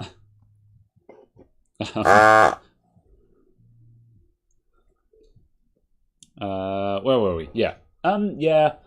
I think people do still enjoy unboxing because they want to just want that one shot first impressions. Is this good or not at face value? No, I can't do that one. Let's try again. Yeah. Try just again, flow some solder in there and just rub it around a little bit with the tip to make sure it's all there. And make sure you've got the gun fully perpendicular as well, so you get a nice seal. Otherwise you lose all the vacuum. Yeah, that would go. Yeah. If you're just slightly off kilter with it, then it's just sucking in air instead of the solder. You like teardowns? Yeah. Teardowns can be cool, just to show people what's inside. I think teardowns are good. I like teardowns from channels like EEV Blog. I think Dave Jones is very good at teardowns because he doesn't go super into detail, but he just gives a sort of a very broad overview of what you're looking at without a huge amount of explanation, but enough for you to get an idea on how the product is built up and just say sort of, here's the power supply, here's the section that is doing this, here's the section that is doing that. And then for more detailed stuff, Big Clive is really good because obviously he's reverse engineering the circuits, which for the stuff that EEV Blog does just isn't viable. But for the kind of stuff that Big Clive looks at, you know, you get a lot of extra detail in there, which I think is very good. So yeah. That is not vertical.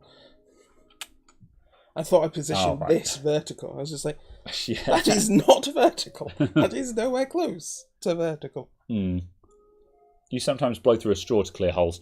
Yeah, that method can work. I've not tried using a straw for it. That's very good. I've usually actually just held the board up and just sort of gone, solder, which doesn't work very well. A straw is a very good idea, though. I like that. Take a Sharpie and draw a cross on the bench. That's actually a good idea.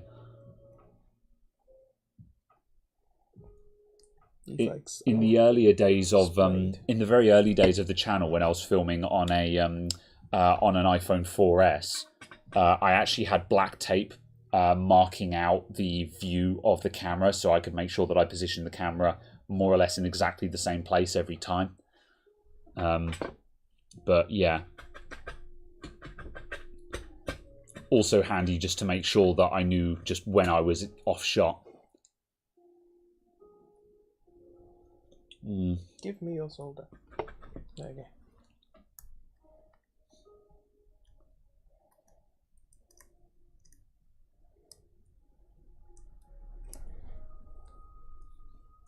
And yeah, I've had lots of people recommend toothpicks. I've just never seen toothpicks that small.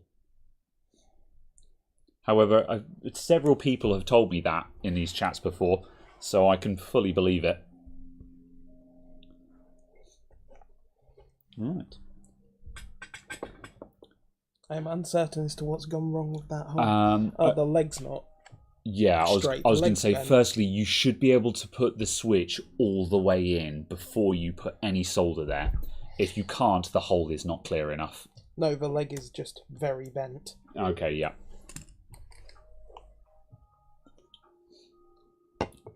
Yeah. Yeah, there we go. That's why it wasn't going in. No, because I put a dab of solder on there to actually fix it in, and then just bent the leg. I see. Yeah. Fair enough. Yeah. No, for these guys, I would make sure they're completely flush on the board before picking up the iron. Yeah, there we go.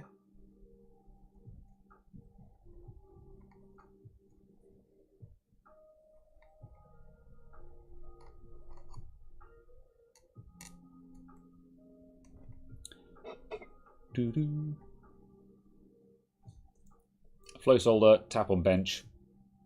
Edge works fine for small PCBs. Oh yeah, that's an interesting idea.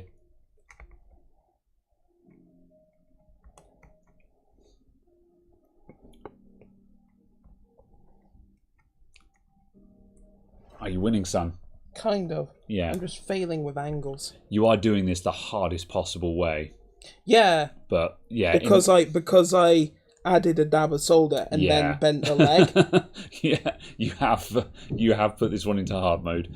But again, just this is what practice is for, because at this point now you know the next time you do that, you're probably better off just abandoning coming out, re-clearing the hole and starting again.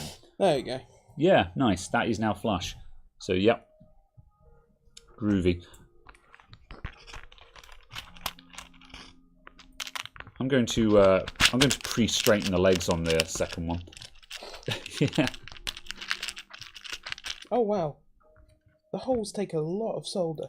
They can do, yeah. Oh my. Yeah. Oh wow, I just don't use enough. Yeah. If you're soldering if you're soldering anchor pins on something like a DC jack, you can feed in like an inch of solder before that hole fills up.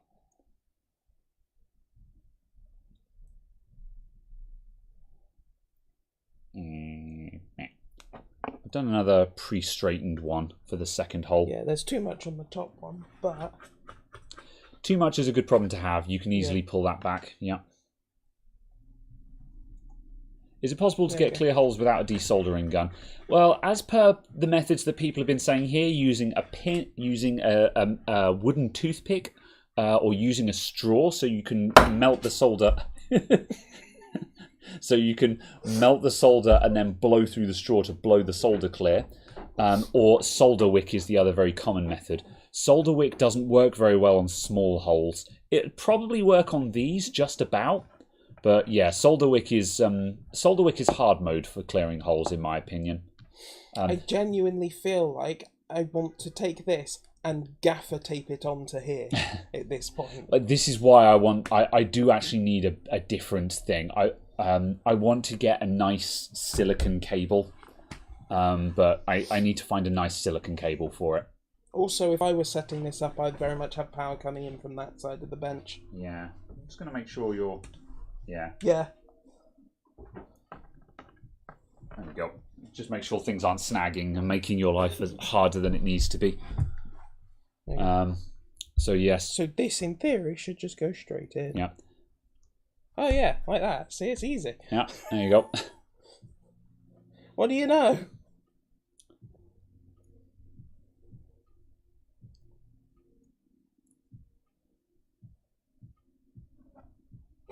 But yes, I was doing my own bit of practicing on a MacBook Air board today when I was working on some. I don't know what the size of it was, but it was basically as small as you can go for resistors. Where I was working entirely under the camera by alone, and yeah, I was very much like, oh my word, this is awful kind of thing. The pool of flux and the soldering iron, the capillary action of the heat in the flux was washing away components.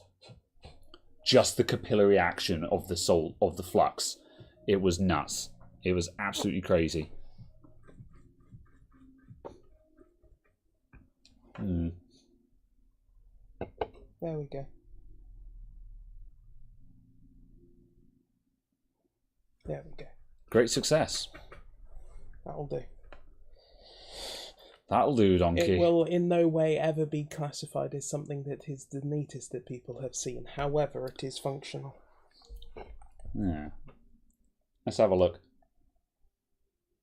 Stay. Thank you. I will judge. You will judge me harshly. Me the other idiot in this duo. You will judge me harshly and find me wanting.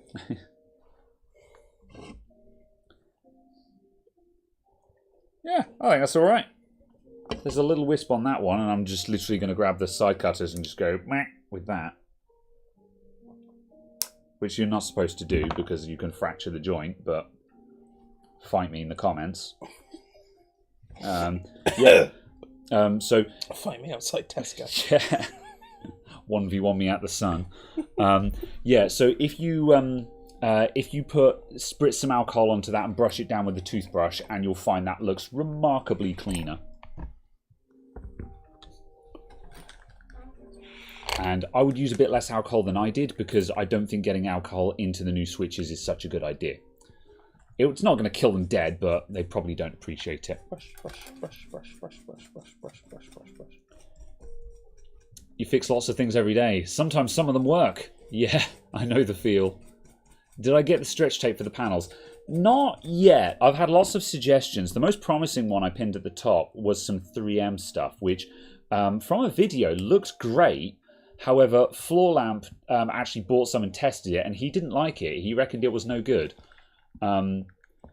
So, you know, I'm not 100% convinced, but he's a chap who really knows what he's talking about. So if he says it's not, if he says it's no good, then I'm inclined to believe him, and I'll be like, ugh, the search continues. There are other options. Lots of people linked to AliExpress stuff, which also looks like it was probably practical, but it was all sort of small quantity, high cost stuff where I was just like, I want a roll of this stuff. I don't want to buy in. Like, it's bad enough having to buy kits of strips for doing IMAX. I hate having to do that, but, you know, yeah, I don't know. Time for you to head out. No problem, David. Thanks a lot for coming by, and see you again. There we go. How do you feel about it now? Yeah, I'm just studying deeply. Yeah. I can't tell when we're in focus now. About there. Yeah, there we go. I think, maybe. Yeah, I think that's all right. It is functional. Yeah. You know, there's a little bit of blobbiness there, but that's completely fine. They are joined. There are no dry joints, and it's not going to fall off. Which means it's good enough.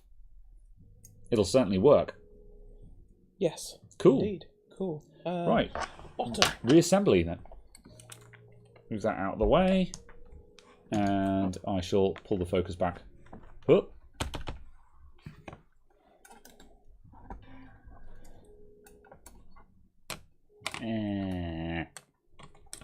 That'll do. All right. Firephone asks, Caradog, you a BMW guy? No. No. That was a very quick. That was a quick and concise answer. I have. No. I have very little against them. Just no. I was looking at getting a 1 Series to replace my Golf R. Yeah. Just to clarify, are we talking like the brand of cars BMW, or are we talking the BMW F1 team? Do BMW have an F1 team? Not since about 2007. I don't watch F1. So, continue. You were going to get a 1 Series instead of your Golf R? No, to replace my Golf R. Oh, right, yeah. And I sat in it and looked at it and went...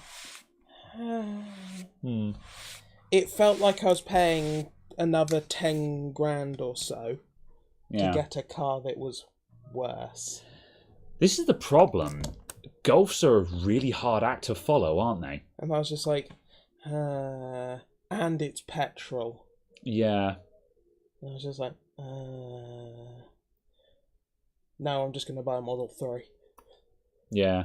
It was kind of my response when I was sitting here. I was just like, I'm just going to buy a Model 3. Yeah. Yeah. And then, in fact, I sold my car and then haven't had one. I was about to say, and then you didn't anyway, yeah. But yeah, that was just a kind of a case of just, yeah, you haven't...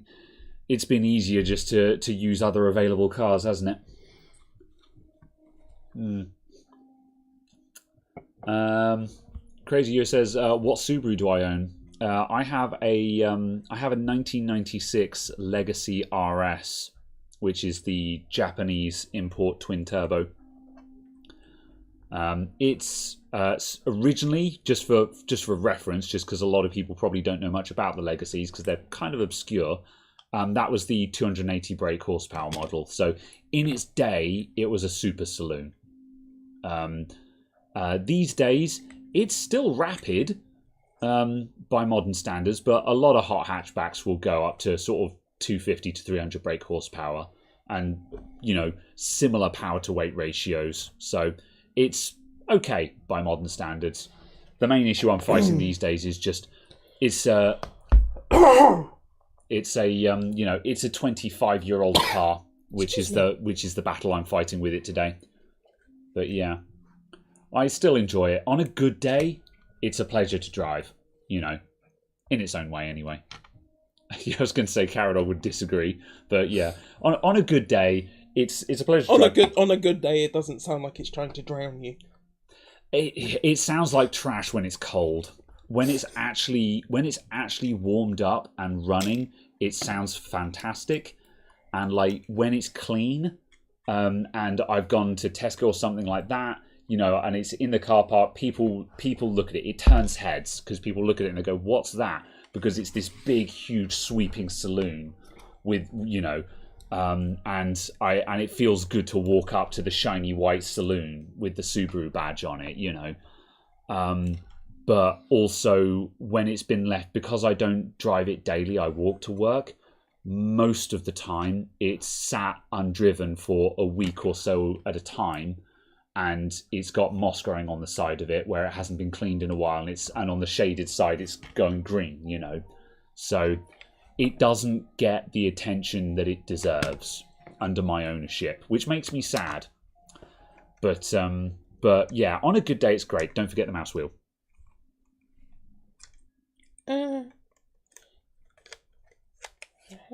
Yeah, I saw you going for the clothes then.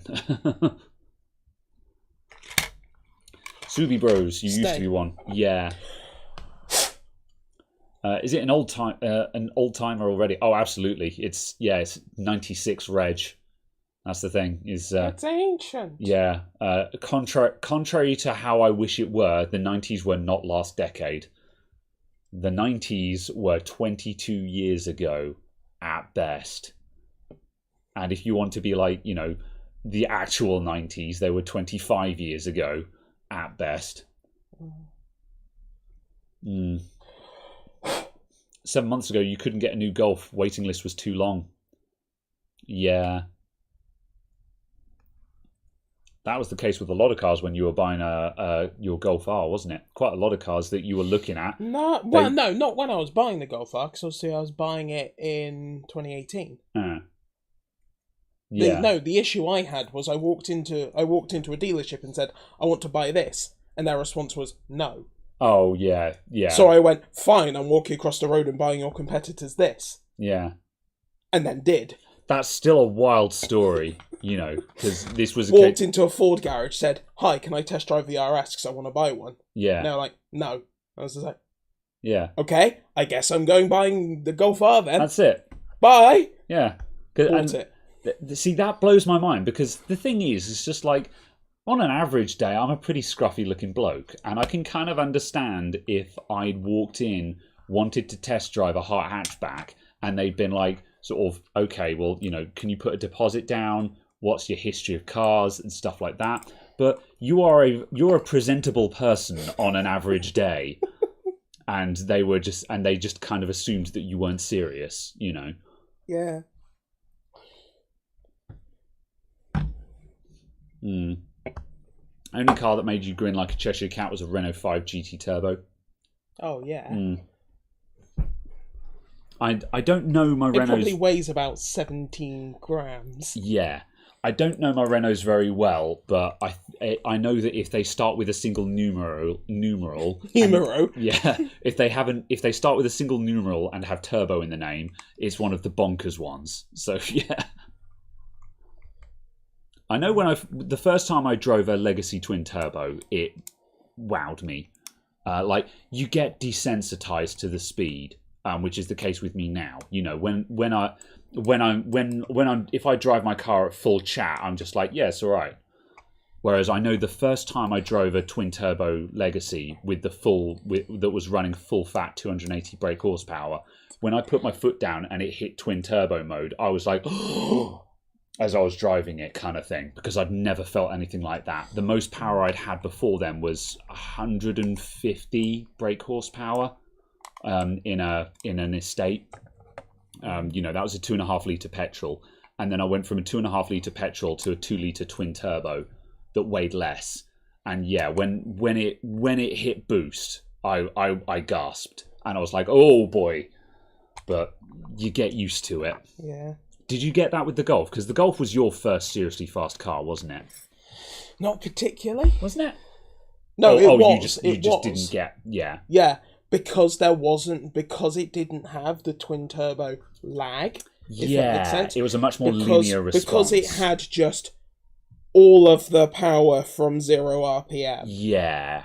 Because you could launch it at 2,500. Yeah. It just had all the power all the time. Yeah, that's the thing. And it was just so pleasing just to be at any point going, I want another 40 mile an hour. And you have it. Yeah. The Legacy, by comparison, despite being a twin turbo, does have...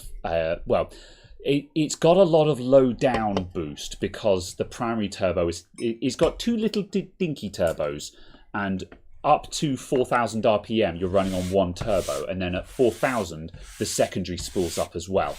So you've got a lot of low down grunt, unlike an Impreza, which has got nothing at the bottom end, and then the turbo winds up. With the Legacy, you've got loads of low down power, which makes it a wonderful cruiser.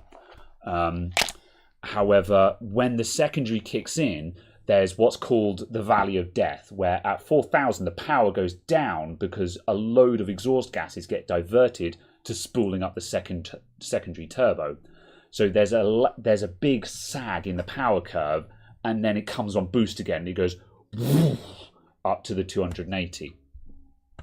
So there we go. Are we coming off of the bench cam for now? I think so. Yeah. I'll resize us as well. Boink. There we go. So yeah, I think that was what made it a different experience. Yeah.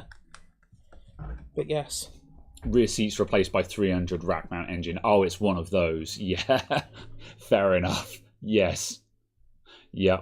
I can believe that. Okay. Yeah. Very well. Yes. What's the best British car? Don't know. Depends who you ask, really. To be honest, I think the Ariel Atom. You know what? Yeah. I was going to say Noble. Or the Lotus Express, or whatever it is. The one up from the Exige. Is it that one? I can't remember which. I think the Exige is the baby one, and then I can't remember. Yeah. The one that is basically the same body, but is like the fancy version. Yeah, I think Lotuses are overrated. Nice. Because, and the reason why I say that is I think they're too difficult to drive. They are quick cars, but they are very difficult to drive. I'll rephrase that: they're difficult to drive fast. Yeah. And I think a case in point of this was Moog from Mighty Car Mods had a Lotus, and it terrified him. He couldn't drive it fast, and obviously this was a lack of skill, because in the hands of a racing driver it is fast, but in the hands of someone who, and like Moog is I guess you could call them a motor journalist. So he drives a lot of cars, and he's driven fast cars.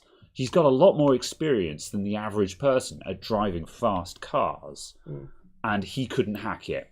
Yeah, he couldn't get high speed out of it, and he got rid of it for that reason. Yeah, he didn't say it, but that was the reason why he got rid of his Lotus.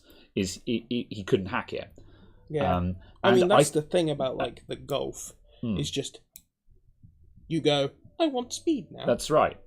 Yeah, and there's a balance with cars of having a car that is very fast, but also having a car that is actually drivable. And this is the case with a lot of some of the really mental hot hatchbacks. Is they've got a crazy amount of power, but actually getting all that power onto the road without going into a hedge is easier said than done. And I was half expecting that to be followed up with "Ask me how I know." Well, yeah, ask me how I know. But well, I don't know. I mean, I've put my fair share of cars into hedges. You know. I know. Yeah. Ask him how he knows. Yeah. You know, but by the same token, you know, I think a lot of this is the reason why a lot of people don't like the Golf so much, because it's too easy to drive, which sometimes means that it's not very rewarding. You know, because like again, the Legacy is not easy to drive fast because it's got a very lumpy power curve. You have to know exactly what gear to be in at any given time to make it go fast. And if you pick the wrong gear, you will fall into the valley of death on the power curve and you will have no boost. And then you'll have to wait probably 3 or 4 seconds after changing gear for it to sort itself out and come back on boost. And if that's the moment when you're trying to go off the lights, you're nowhere, you know. So, but on the flip side, it also means that when you get it right and you do nail every gear shift, it feels amazing, you know. So, I don't know, it's difficult. But by the same token, it's a question on what you want. Do you want the pleasure? It's like the flappy paddle gearbox versus stick shift argument. Do you want a car that goes fast, or do you want a car that is a pleasure to operate? If you want the car to go fast, you want flappy paddles. Because, you know, Volkswagen DSG is faster, objectively speaking. It is faster. It's also just impressive how smooth they made it. Yeah. How fast and smooth. But by the same token, you know, again, you know, I've said this to you many times, but, you know, in my car's got a really stupid... It's a 90s car, so it's got a big, long gear shifter on it. And in my car, if I'm actually giving it the beans, you're going to go... clutch down.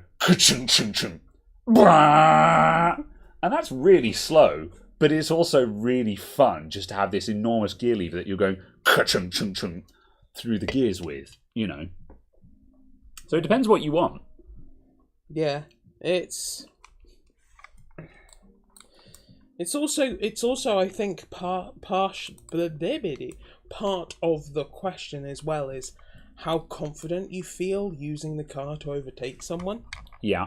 Because even if a car is fast, sometimes you don't feel confident in overtaking people in it.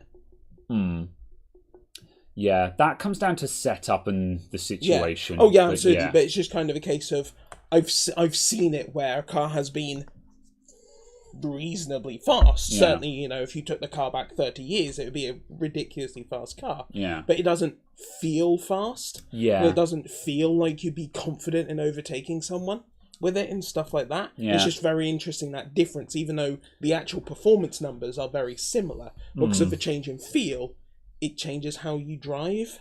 Yeah, I think that comes down to how responsive it can be, and that's one of the reasons why turbo cars can be like that. Because if you have a lot of turbo lag and you're not very good at pre-spooling, then that can be an issue. That when you actually put your foot down, it's going to take a moment for the power to come in, and that moment when you've actually stepped out of your lane and you put your foot down and nothing happens is a bit scary.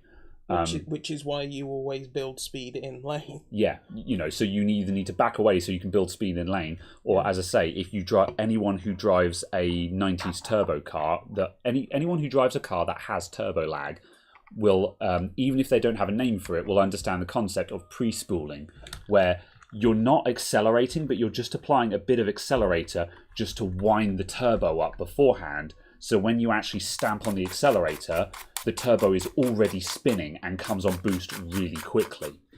And that makes an enormous difference as well. And again, this is what makes a car easy or difficult to drive. Because on a modern car, the concept of pre-spooling is ridiculous. It's just like, well, no, it should just go. But on my car, pre-spooling is really important. If I don't pre-spool, it's not going to go when I put my foot down. It's also partially a case of turbos on modern cars are about this big. Yeah, and variable vane and twin port. They're probably and all the about rest of this it. big and about 65 bar. Yeah. Yeah. Because it makes it easier to drive with a turbo on there. Does my Legacy have the dump valve sound when I rev high? It can do. It's not set up for it at the moment. It currently has I've currently got the stock airbox and a recirculating air valve. and that muffles pretty much all of the dump noise from it. If I put a cone filter on it, I'll get a bit of blow-off sound when I shift. You will get a bit of a psh. If I put on an actual vent to atmosphere valve, it would give the big noise. But that also technically hurts performance on my car because it's designed to have a recirculating valve, which dumps the air back into the intake. Because once the dump air from a 90 Subaru has already been... Oh, no. The dump air from a 90 Subaru has already been counted by the mass airflow sensor at the intake. So if you vent that to atmosphere, there's less air in the engine than the ECU thinks there is, which means it runs rich for a moment. So if you have completely changed the setup, that might be different. But also, as I say, if I just stuck a cone filter, so there's just less stuff on the intake, you'll hear the recirc valve going off. And it is a very pleasing sound. I do actually want that back because I like the whoosh. It is completely personal preference, but I really like it. I think it sounds cool. It surprised me that my Golf had it. Yeah, your Golf had a really nice flutter. Yeah. Especially when I'd seen you do it a couple of times where you just feathered the throttle from a standing, and you just got that little and that. Oh god, it sounded amazing. My one can't do that because it's just not the right engine. But yeah. As I say, from load with a cone filter, I will get the blow off. Do you want to unplug the desoldering gun and I shall poke it? Yeah, I shall poke it and remove it. Thank you. Ta. Have a poke. Thank you. What's up, Spectrum? How's it going? You are a bit late, I'm afraid. We're probably finishing up in a minute. We're just going to put some new skates. Are you going to skate that mouse now? Yeah. Yeah, fair enough. Yeah, we're kind of going all in on removing lots and lots of bits of adhesive and dirt. Yeah. That are just everywhere. And we've kind of gone all in on these, and we've just replaced the back forward buttons with the new tactile buttons. And as I say, my prediction is when you try and use these for real, I think you're going to find those buttons are too heavy. And if I were you, I would hold off on putting the skates on this one, just so we have the option of just doing a redo. Because I'm sure if we hunted around, we could probably find some lighter weight tactile buttons. I just have to look harder. I was quite surprised to find just basic tactile buttons in there at all, though. So I bought these thinking, I think those are just basic tactile buttons, but they are lightweight ones. Yeah. So yeah. Still a case, kind of. The biggest thing that's putting me off getting a new car is how heavy most of them are. Yeah. And it's just kind of looking at it all kind of going, I basically have to buy like a hot hatchback or something to get a car that weighs less than 2 ton. Well, yeah, because that's the thing. Like, most modern cars are still going to be 100 to 150 brake horsepower.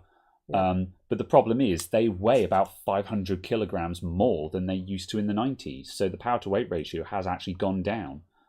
And yeah, and that's the thing. If you're accustomed to a powerful car, I think that's probably one of the reasons why you're probably better off going diesel, just so you've got all of that torque. I will just buy a fast car. Well, I will either buy something like a Gen 8 Golf R, or I will just get like a Kia EV6. Yeah. Because this was the thing. Like, I haven't driven another car in quite a long time, but I know at one point I was I drove our friend's Honda Civic. I drove his Civic because I fixed the brakes on it, and I just quickly took it around the block just to make sure that the brakes were working. I know when I took that down the road, I put it into second gear and then put my foot down. I was like, nothing's happening. Is it broken? No, it's just that slow. And that was like a 1.6 Civic. Yeah. And I was like, what the hell? And again, it's just a case of whenever I'm going up Spread Eagle Hill behind someone, you see them shift into third gear and you're like, you fool. And their car starts slowing down while they've got their foot welded to the floor. Ooh. Does it feel good? These are actually quite nice skates. Yeah. Feels like a mouse skate to me, but yeah. Well, yeah, but I expected them to not feel that much like an OEM one. I expected Fair enough, to kind yeah. of go, oh yeah, you can kind of tell this is a cheap eBay one. Yeah. And, I mean, you probably can, but also at the same time, it's like... Do you want a mouse mat that's not covered in schmutz? I was going to say, I'm not going to put this skate side down on this. No offence, but... yeah. Here is a pure track talent. It's a bit too... There you go. This mouse mat is like 5mm thick. It's awesome. Mm.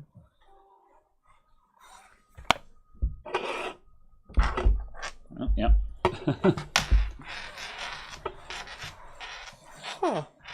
That's weird. Yeah, it's certain angles. Like, going side to side, it's not that different, but going, like... Bearing in mind this on a isn't diagonal. flat. Yeah, but going on a diagonal, Okay, yeah. you can just feel a slightly different pull.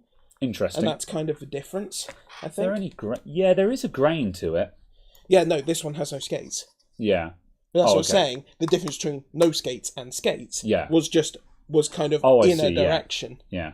There was a slight difference. Yeah. Bloody hell, that's pulled a lot of fluff off of that mouse mat. I did clean that mouse mat the other day, though, so there's probably some residue on it.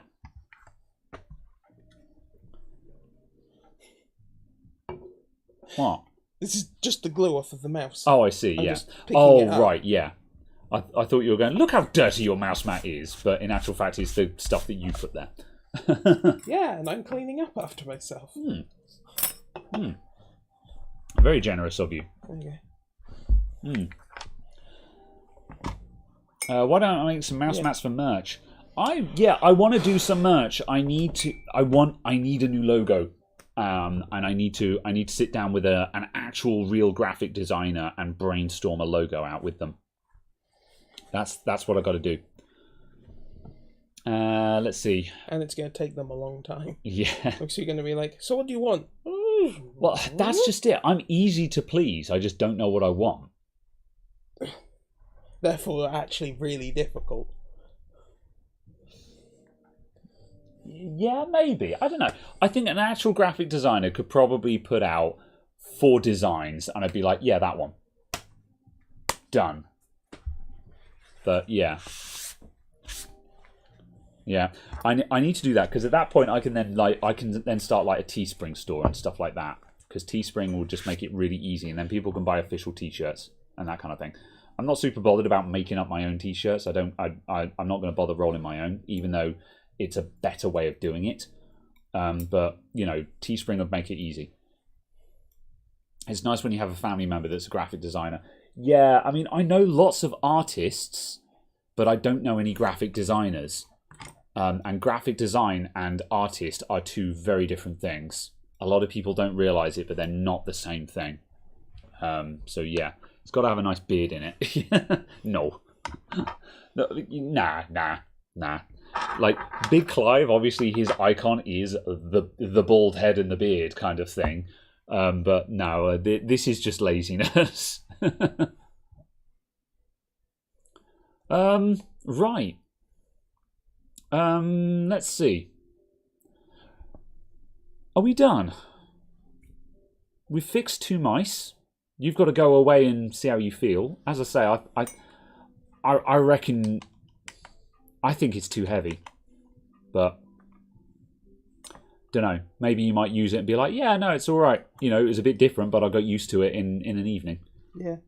You can see where I took a gouge out of it with the Stanley. Oh, yeah. The next question would be just finding low force tactile switches. I guess that's the problem. I don't know what to search for. Oh, your sister's a graphic art designer. Oh, fair enough. Come on. There we go. Yeah, Is there I need to a get my act together. model or something on these? No, they'll be generics ones. But yeah, I need to... Alps 3S. Oh, really? It's an Alps brand one. Today I learned. Alps make trackpads. Alps 3N.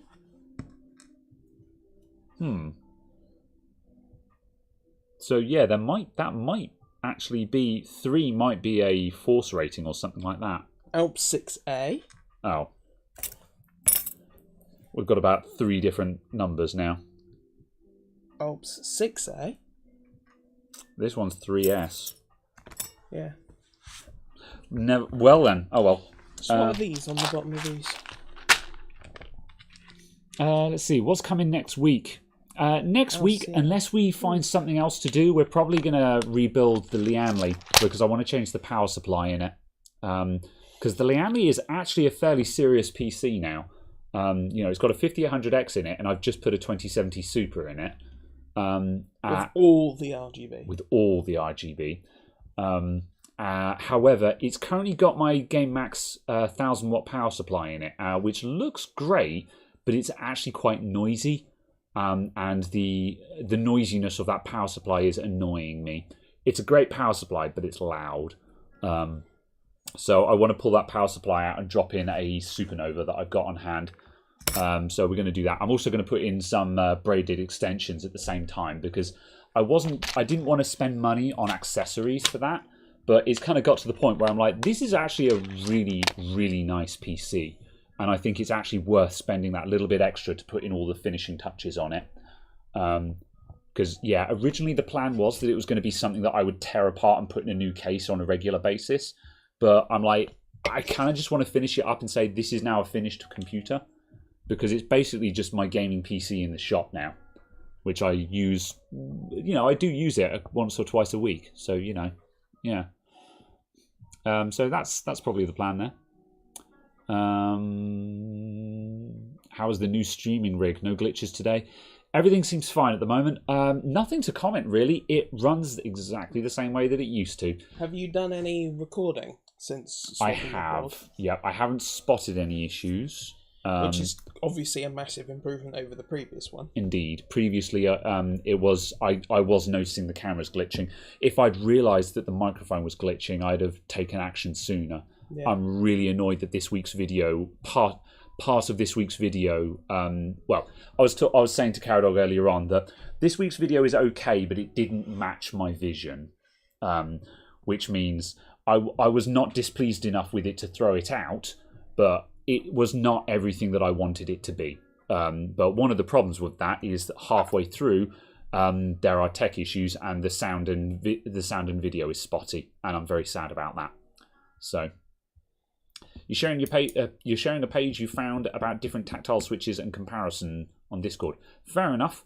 Yeah, that might give me some keywords to search for. That's the thing, is I know what I want, I just don't know what to search for. So yeah. You wouldn't go ever with a weak loud PSU. Yeah, well, the Game Max 1000 watt, it's fine. It performs brilliantly. Yeah. But it just doesn't have a quiet fan in it. The fan has not been tuned. I wouldn't describe it as particularly noisy, but it's just a comparison to the rest, to everything else. Yeah. It is noticeable. Yeah. Compared to like a Corsair or something like that. Yeah. Yeah. Certainly like the RMs. Well, even Corsair CX power supplies are really quiet in my experience. Oh yeah, but what was it? Was it the TX you had in this? The TX was weird one. Which just had a really weird loud fan. Yeah. At one point, I had a TX 600 in the stream PC, and that fan just seemed to be a 120mm fan at full speed all the time. No idea why. And I've seen other TXs since then that didn't have the same issue. So I actually genuinely think that one might have been broken. Yeah. But yeah, it was horrifying. I can't tell on my one. Yeah, I mean, it depends. I think you would know if it was the same as mine, because the TX I had, seriously, you knew. But also, I have ridiculously high standards for what I define as silent. So yeah, and my requirements are unreasonable, but by the same token, that's what I want, and it is possible to reach my expectations with the right hardware. So I will tune for that. Yeah. However, when I say something is quiet enough, that basically is me saying, this is pretty quiet, but you could be quieter. Yeah. So it's a question, if I was wearing headphones all the time, it wouldn't be an issue, but just, I don't know. It is making noise, therefore it is loud, as far as I'm concerned. The overkill option is to get, one of the AX 1500 Yeah, watts. they're mega money though. They're like 200 quid or something, aren't they? Well, like 350. Oh, yeah. But one of the AX like 1500s. Yeah. Because it will run passive up to 750 watts. Yeah, that's a good point. Yeah. Oh, no, don't need that much. Yeah. If people have got links and stuff, you can try and put them in. I think YouTube will kill any links that you guys post. You may attempt it, but they will probably try and kill it. So, yeah, that'll be a thing. Other than that, join the Discord and you'll see it. So, yeah. Right. Anything to add? No. No. I don't All think right. so. I think we're done. What's the timer on? 3:16. Yeah, we're 3.25 hours. I think it's time to close up. I've enjoyed this conversation in English. Thank you very much for joining us, everyone. I hope that was kind of interesting. It's been going well. Yeah, I think that was a good one. We struggled quite a lot with these, and there was a lot of faff.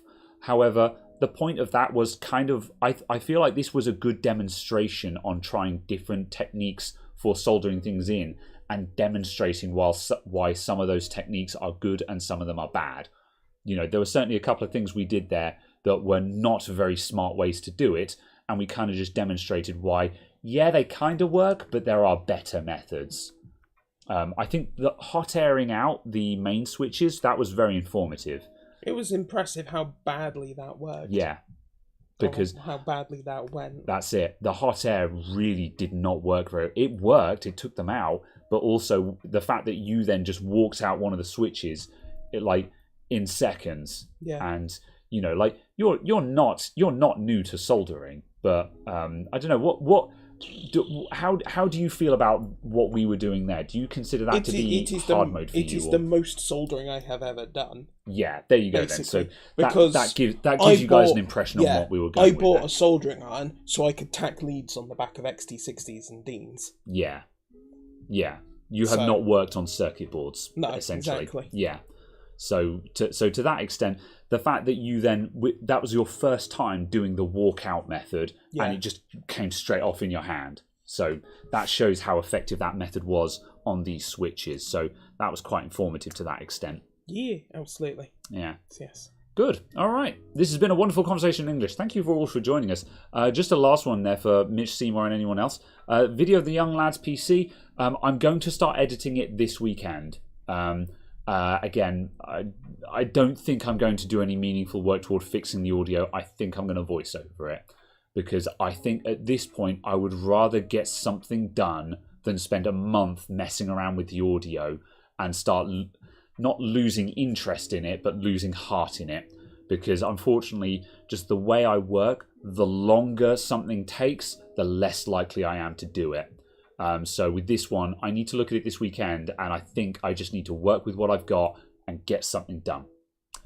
Because otherwise, it's going to fall into no man's land and not get done. So, light tactile switches on eBay. Oh, that's worth looking out for. Yeah. So we're going to see how we get on with this. If we do end up replacing these, it might make another appearance on the podcast. Yeah. Just because we're always looking for stuff to do every week. Yeah. And we might be like, oh yeah, we're taking one of these apart again to redo it with just less detail. Genuinely, what I might do is, as you said, these people do premium. Yeah. Skates, I would do a comparison. Is get a set of premium skates because we literally have two identical mice.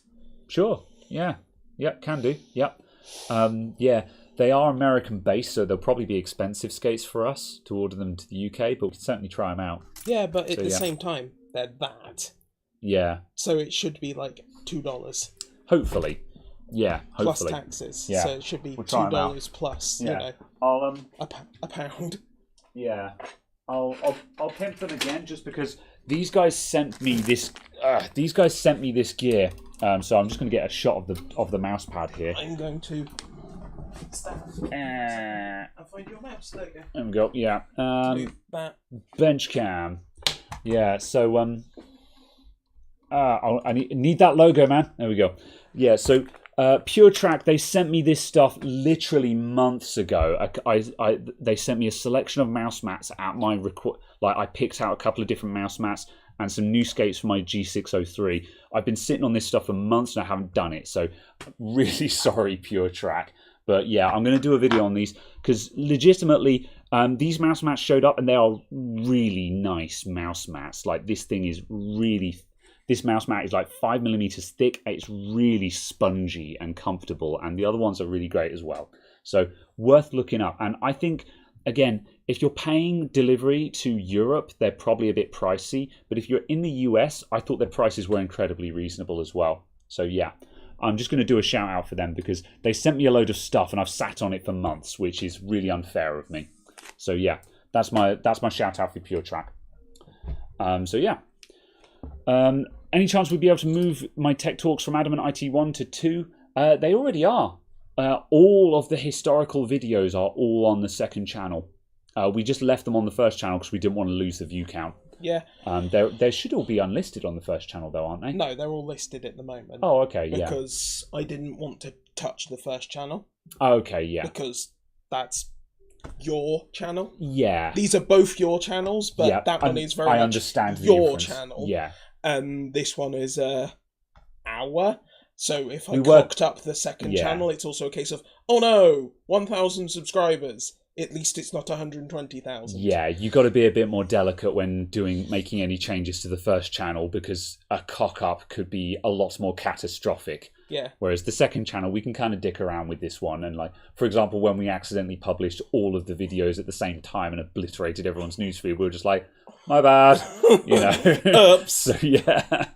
But yes, at least they are loosely in order as well, and also correctly numbered. Yes. As opposed to duplicating numbers and skipping numbers and all of that as we managed previously. So yeah, they should be roughly in order, except for one, maybe two videos, and they'll be actually also like titled and numbered. Yes. So yeah. Very good. All right, that's about it then. Good. Right, that's it. Yeah, we're done. Thank you very much for watching. See you all next time. Like, comment, subscribe, all the rest of it. Support links, Discord, etc. in the description below.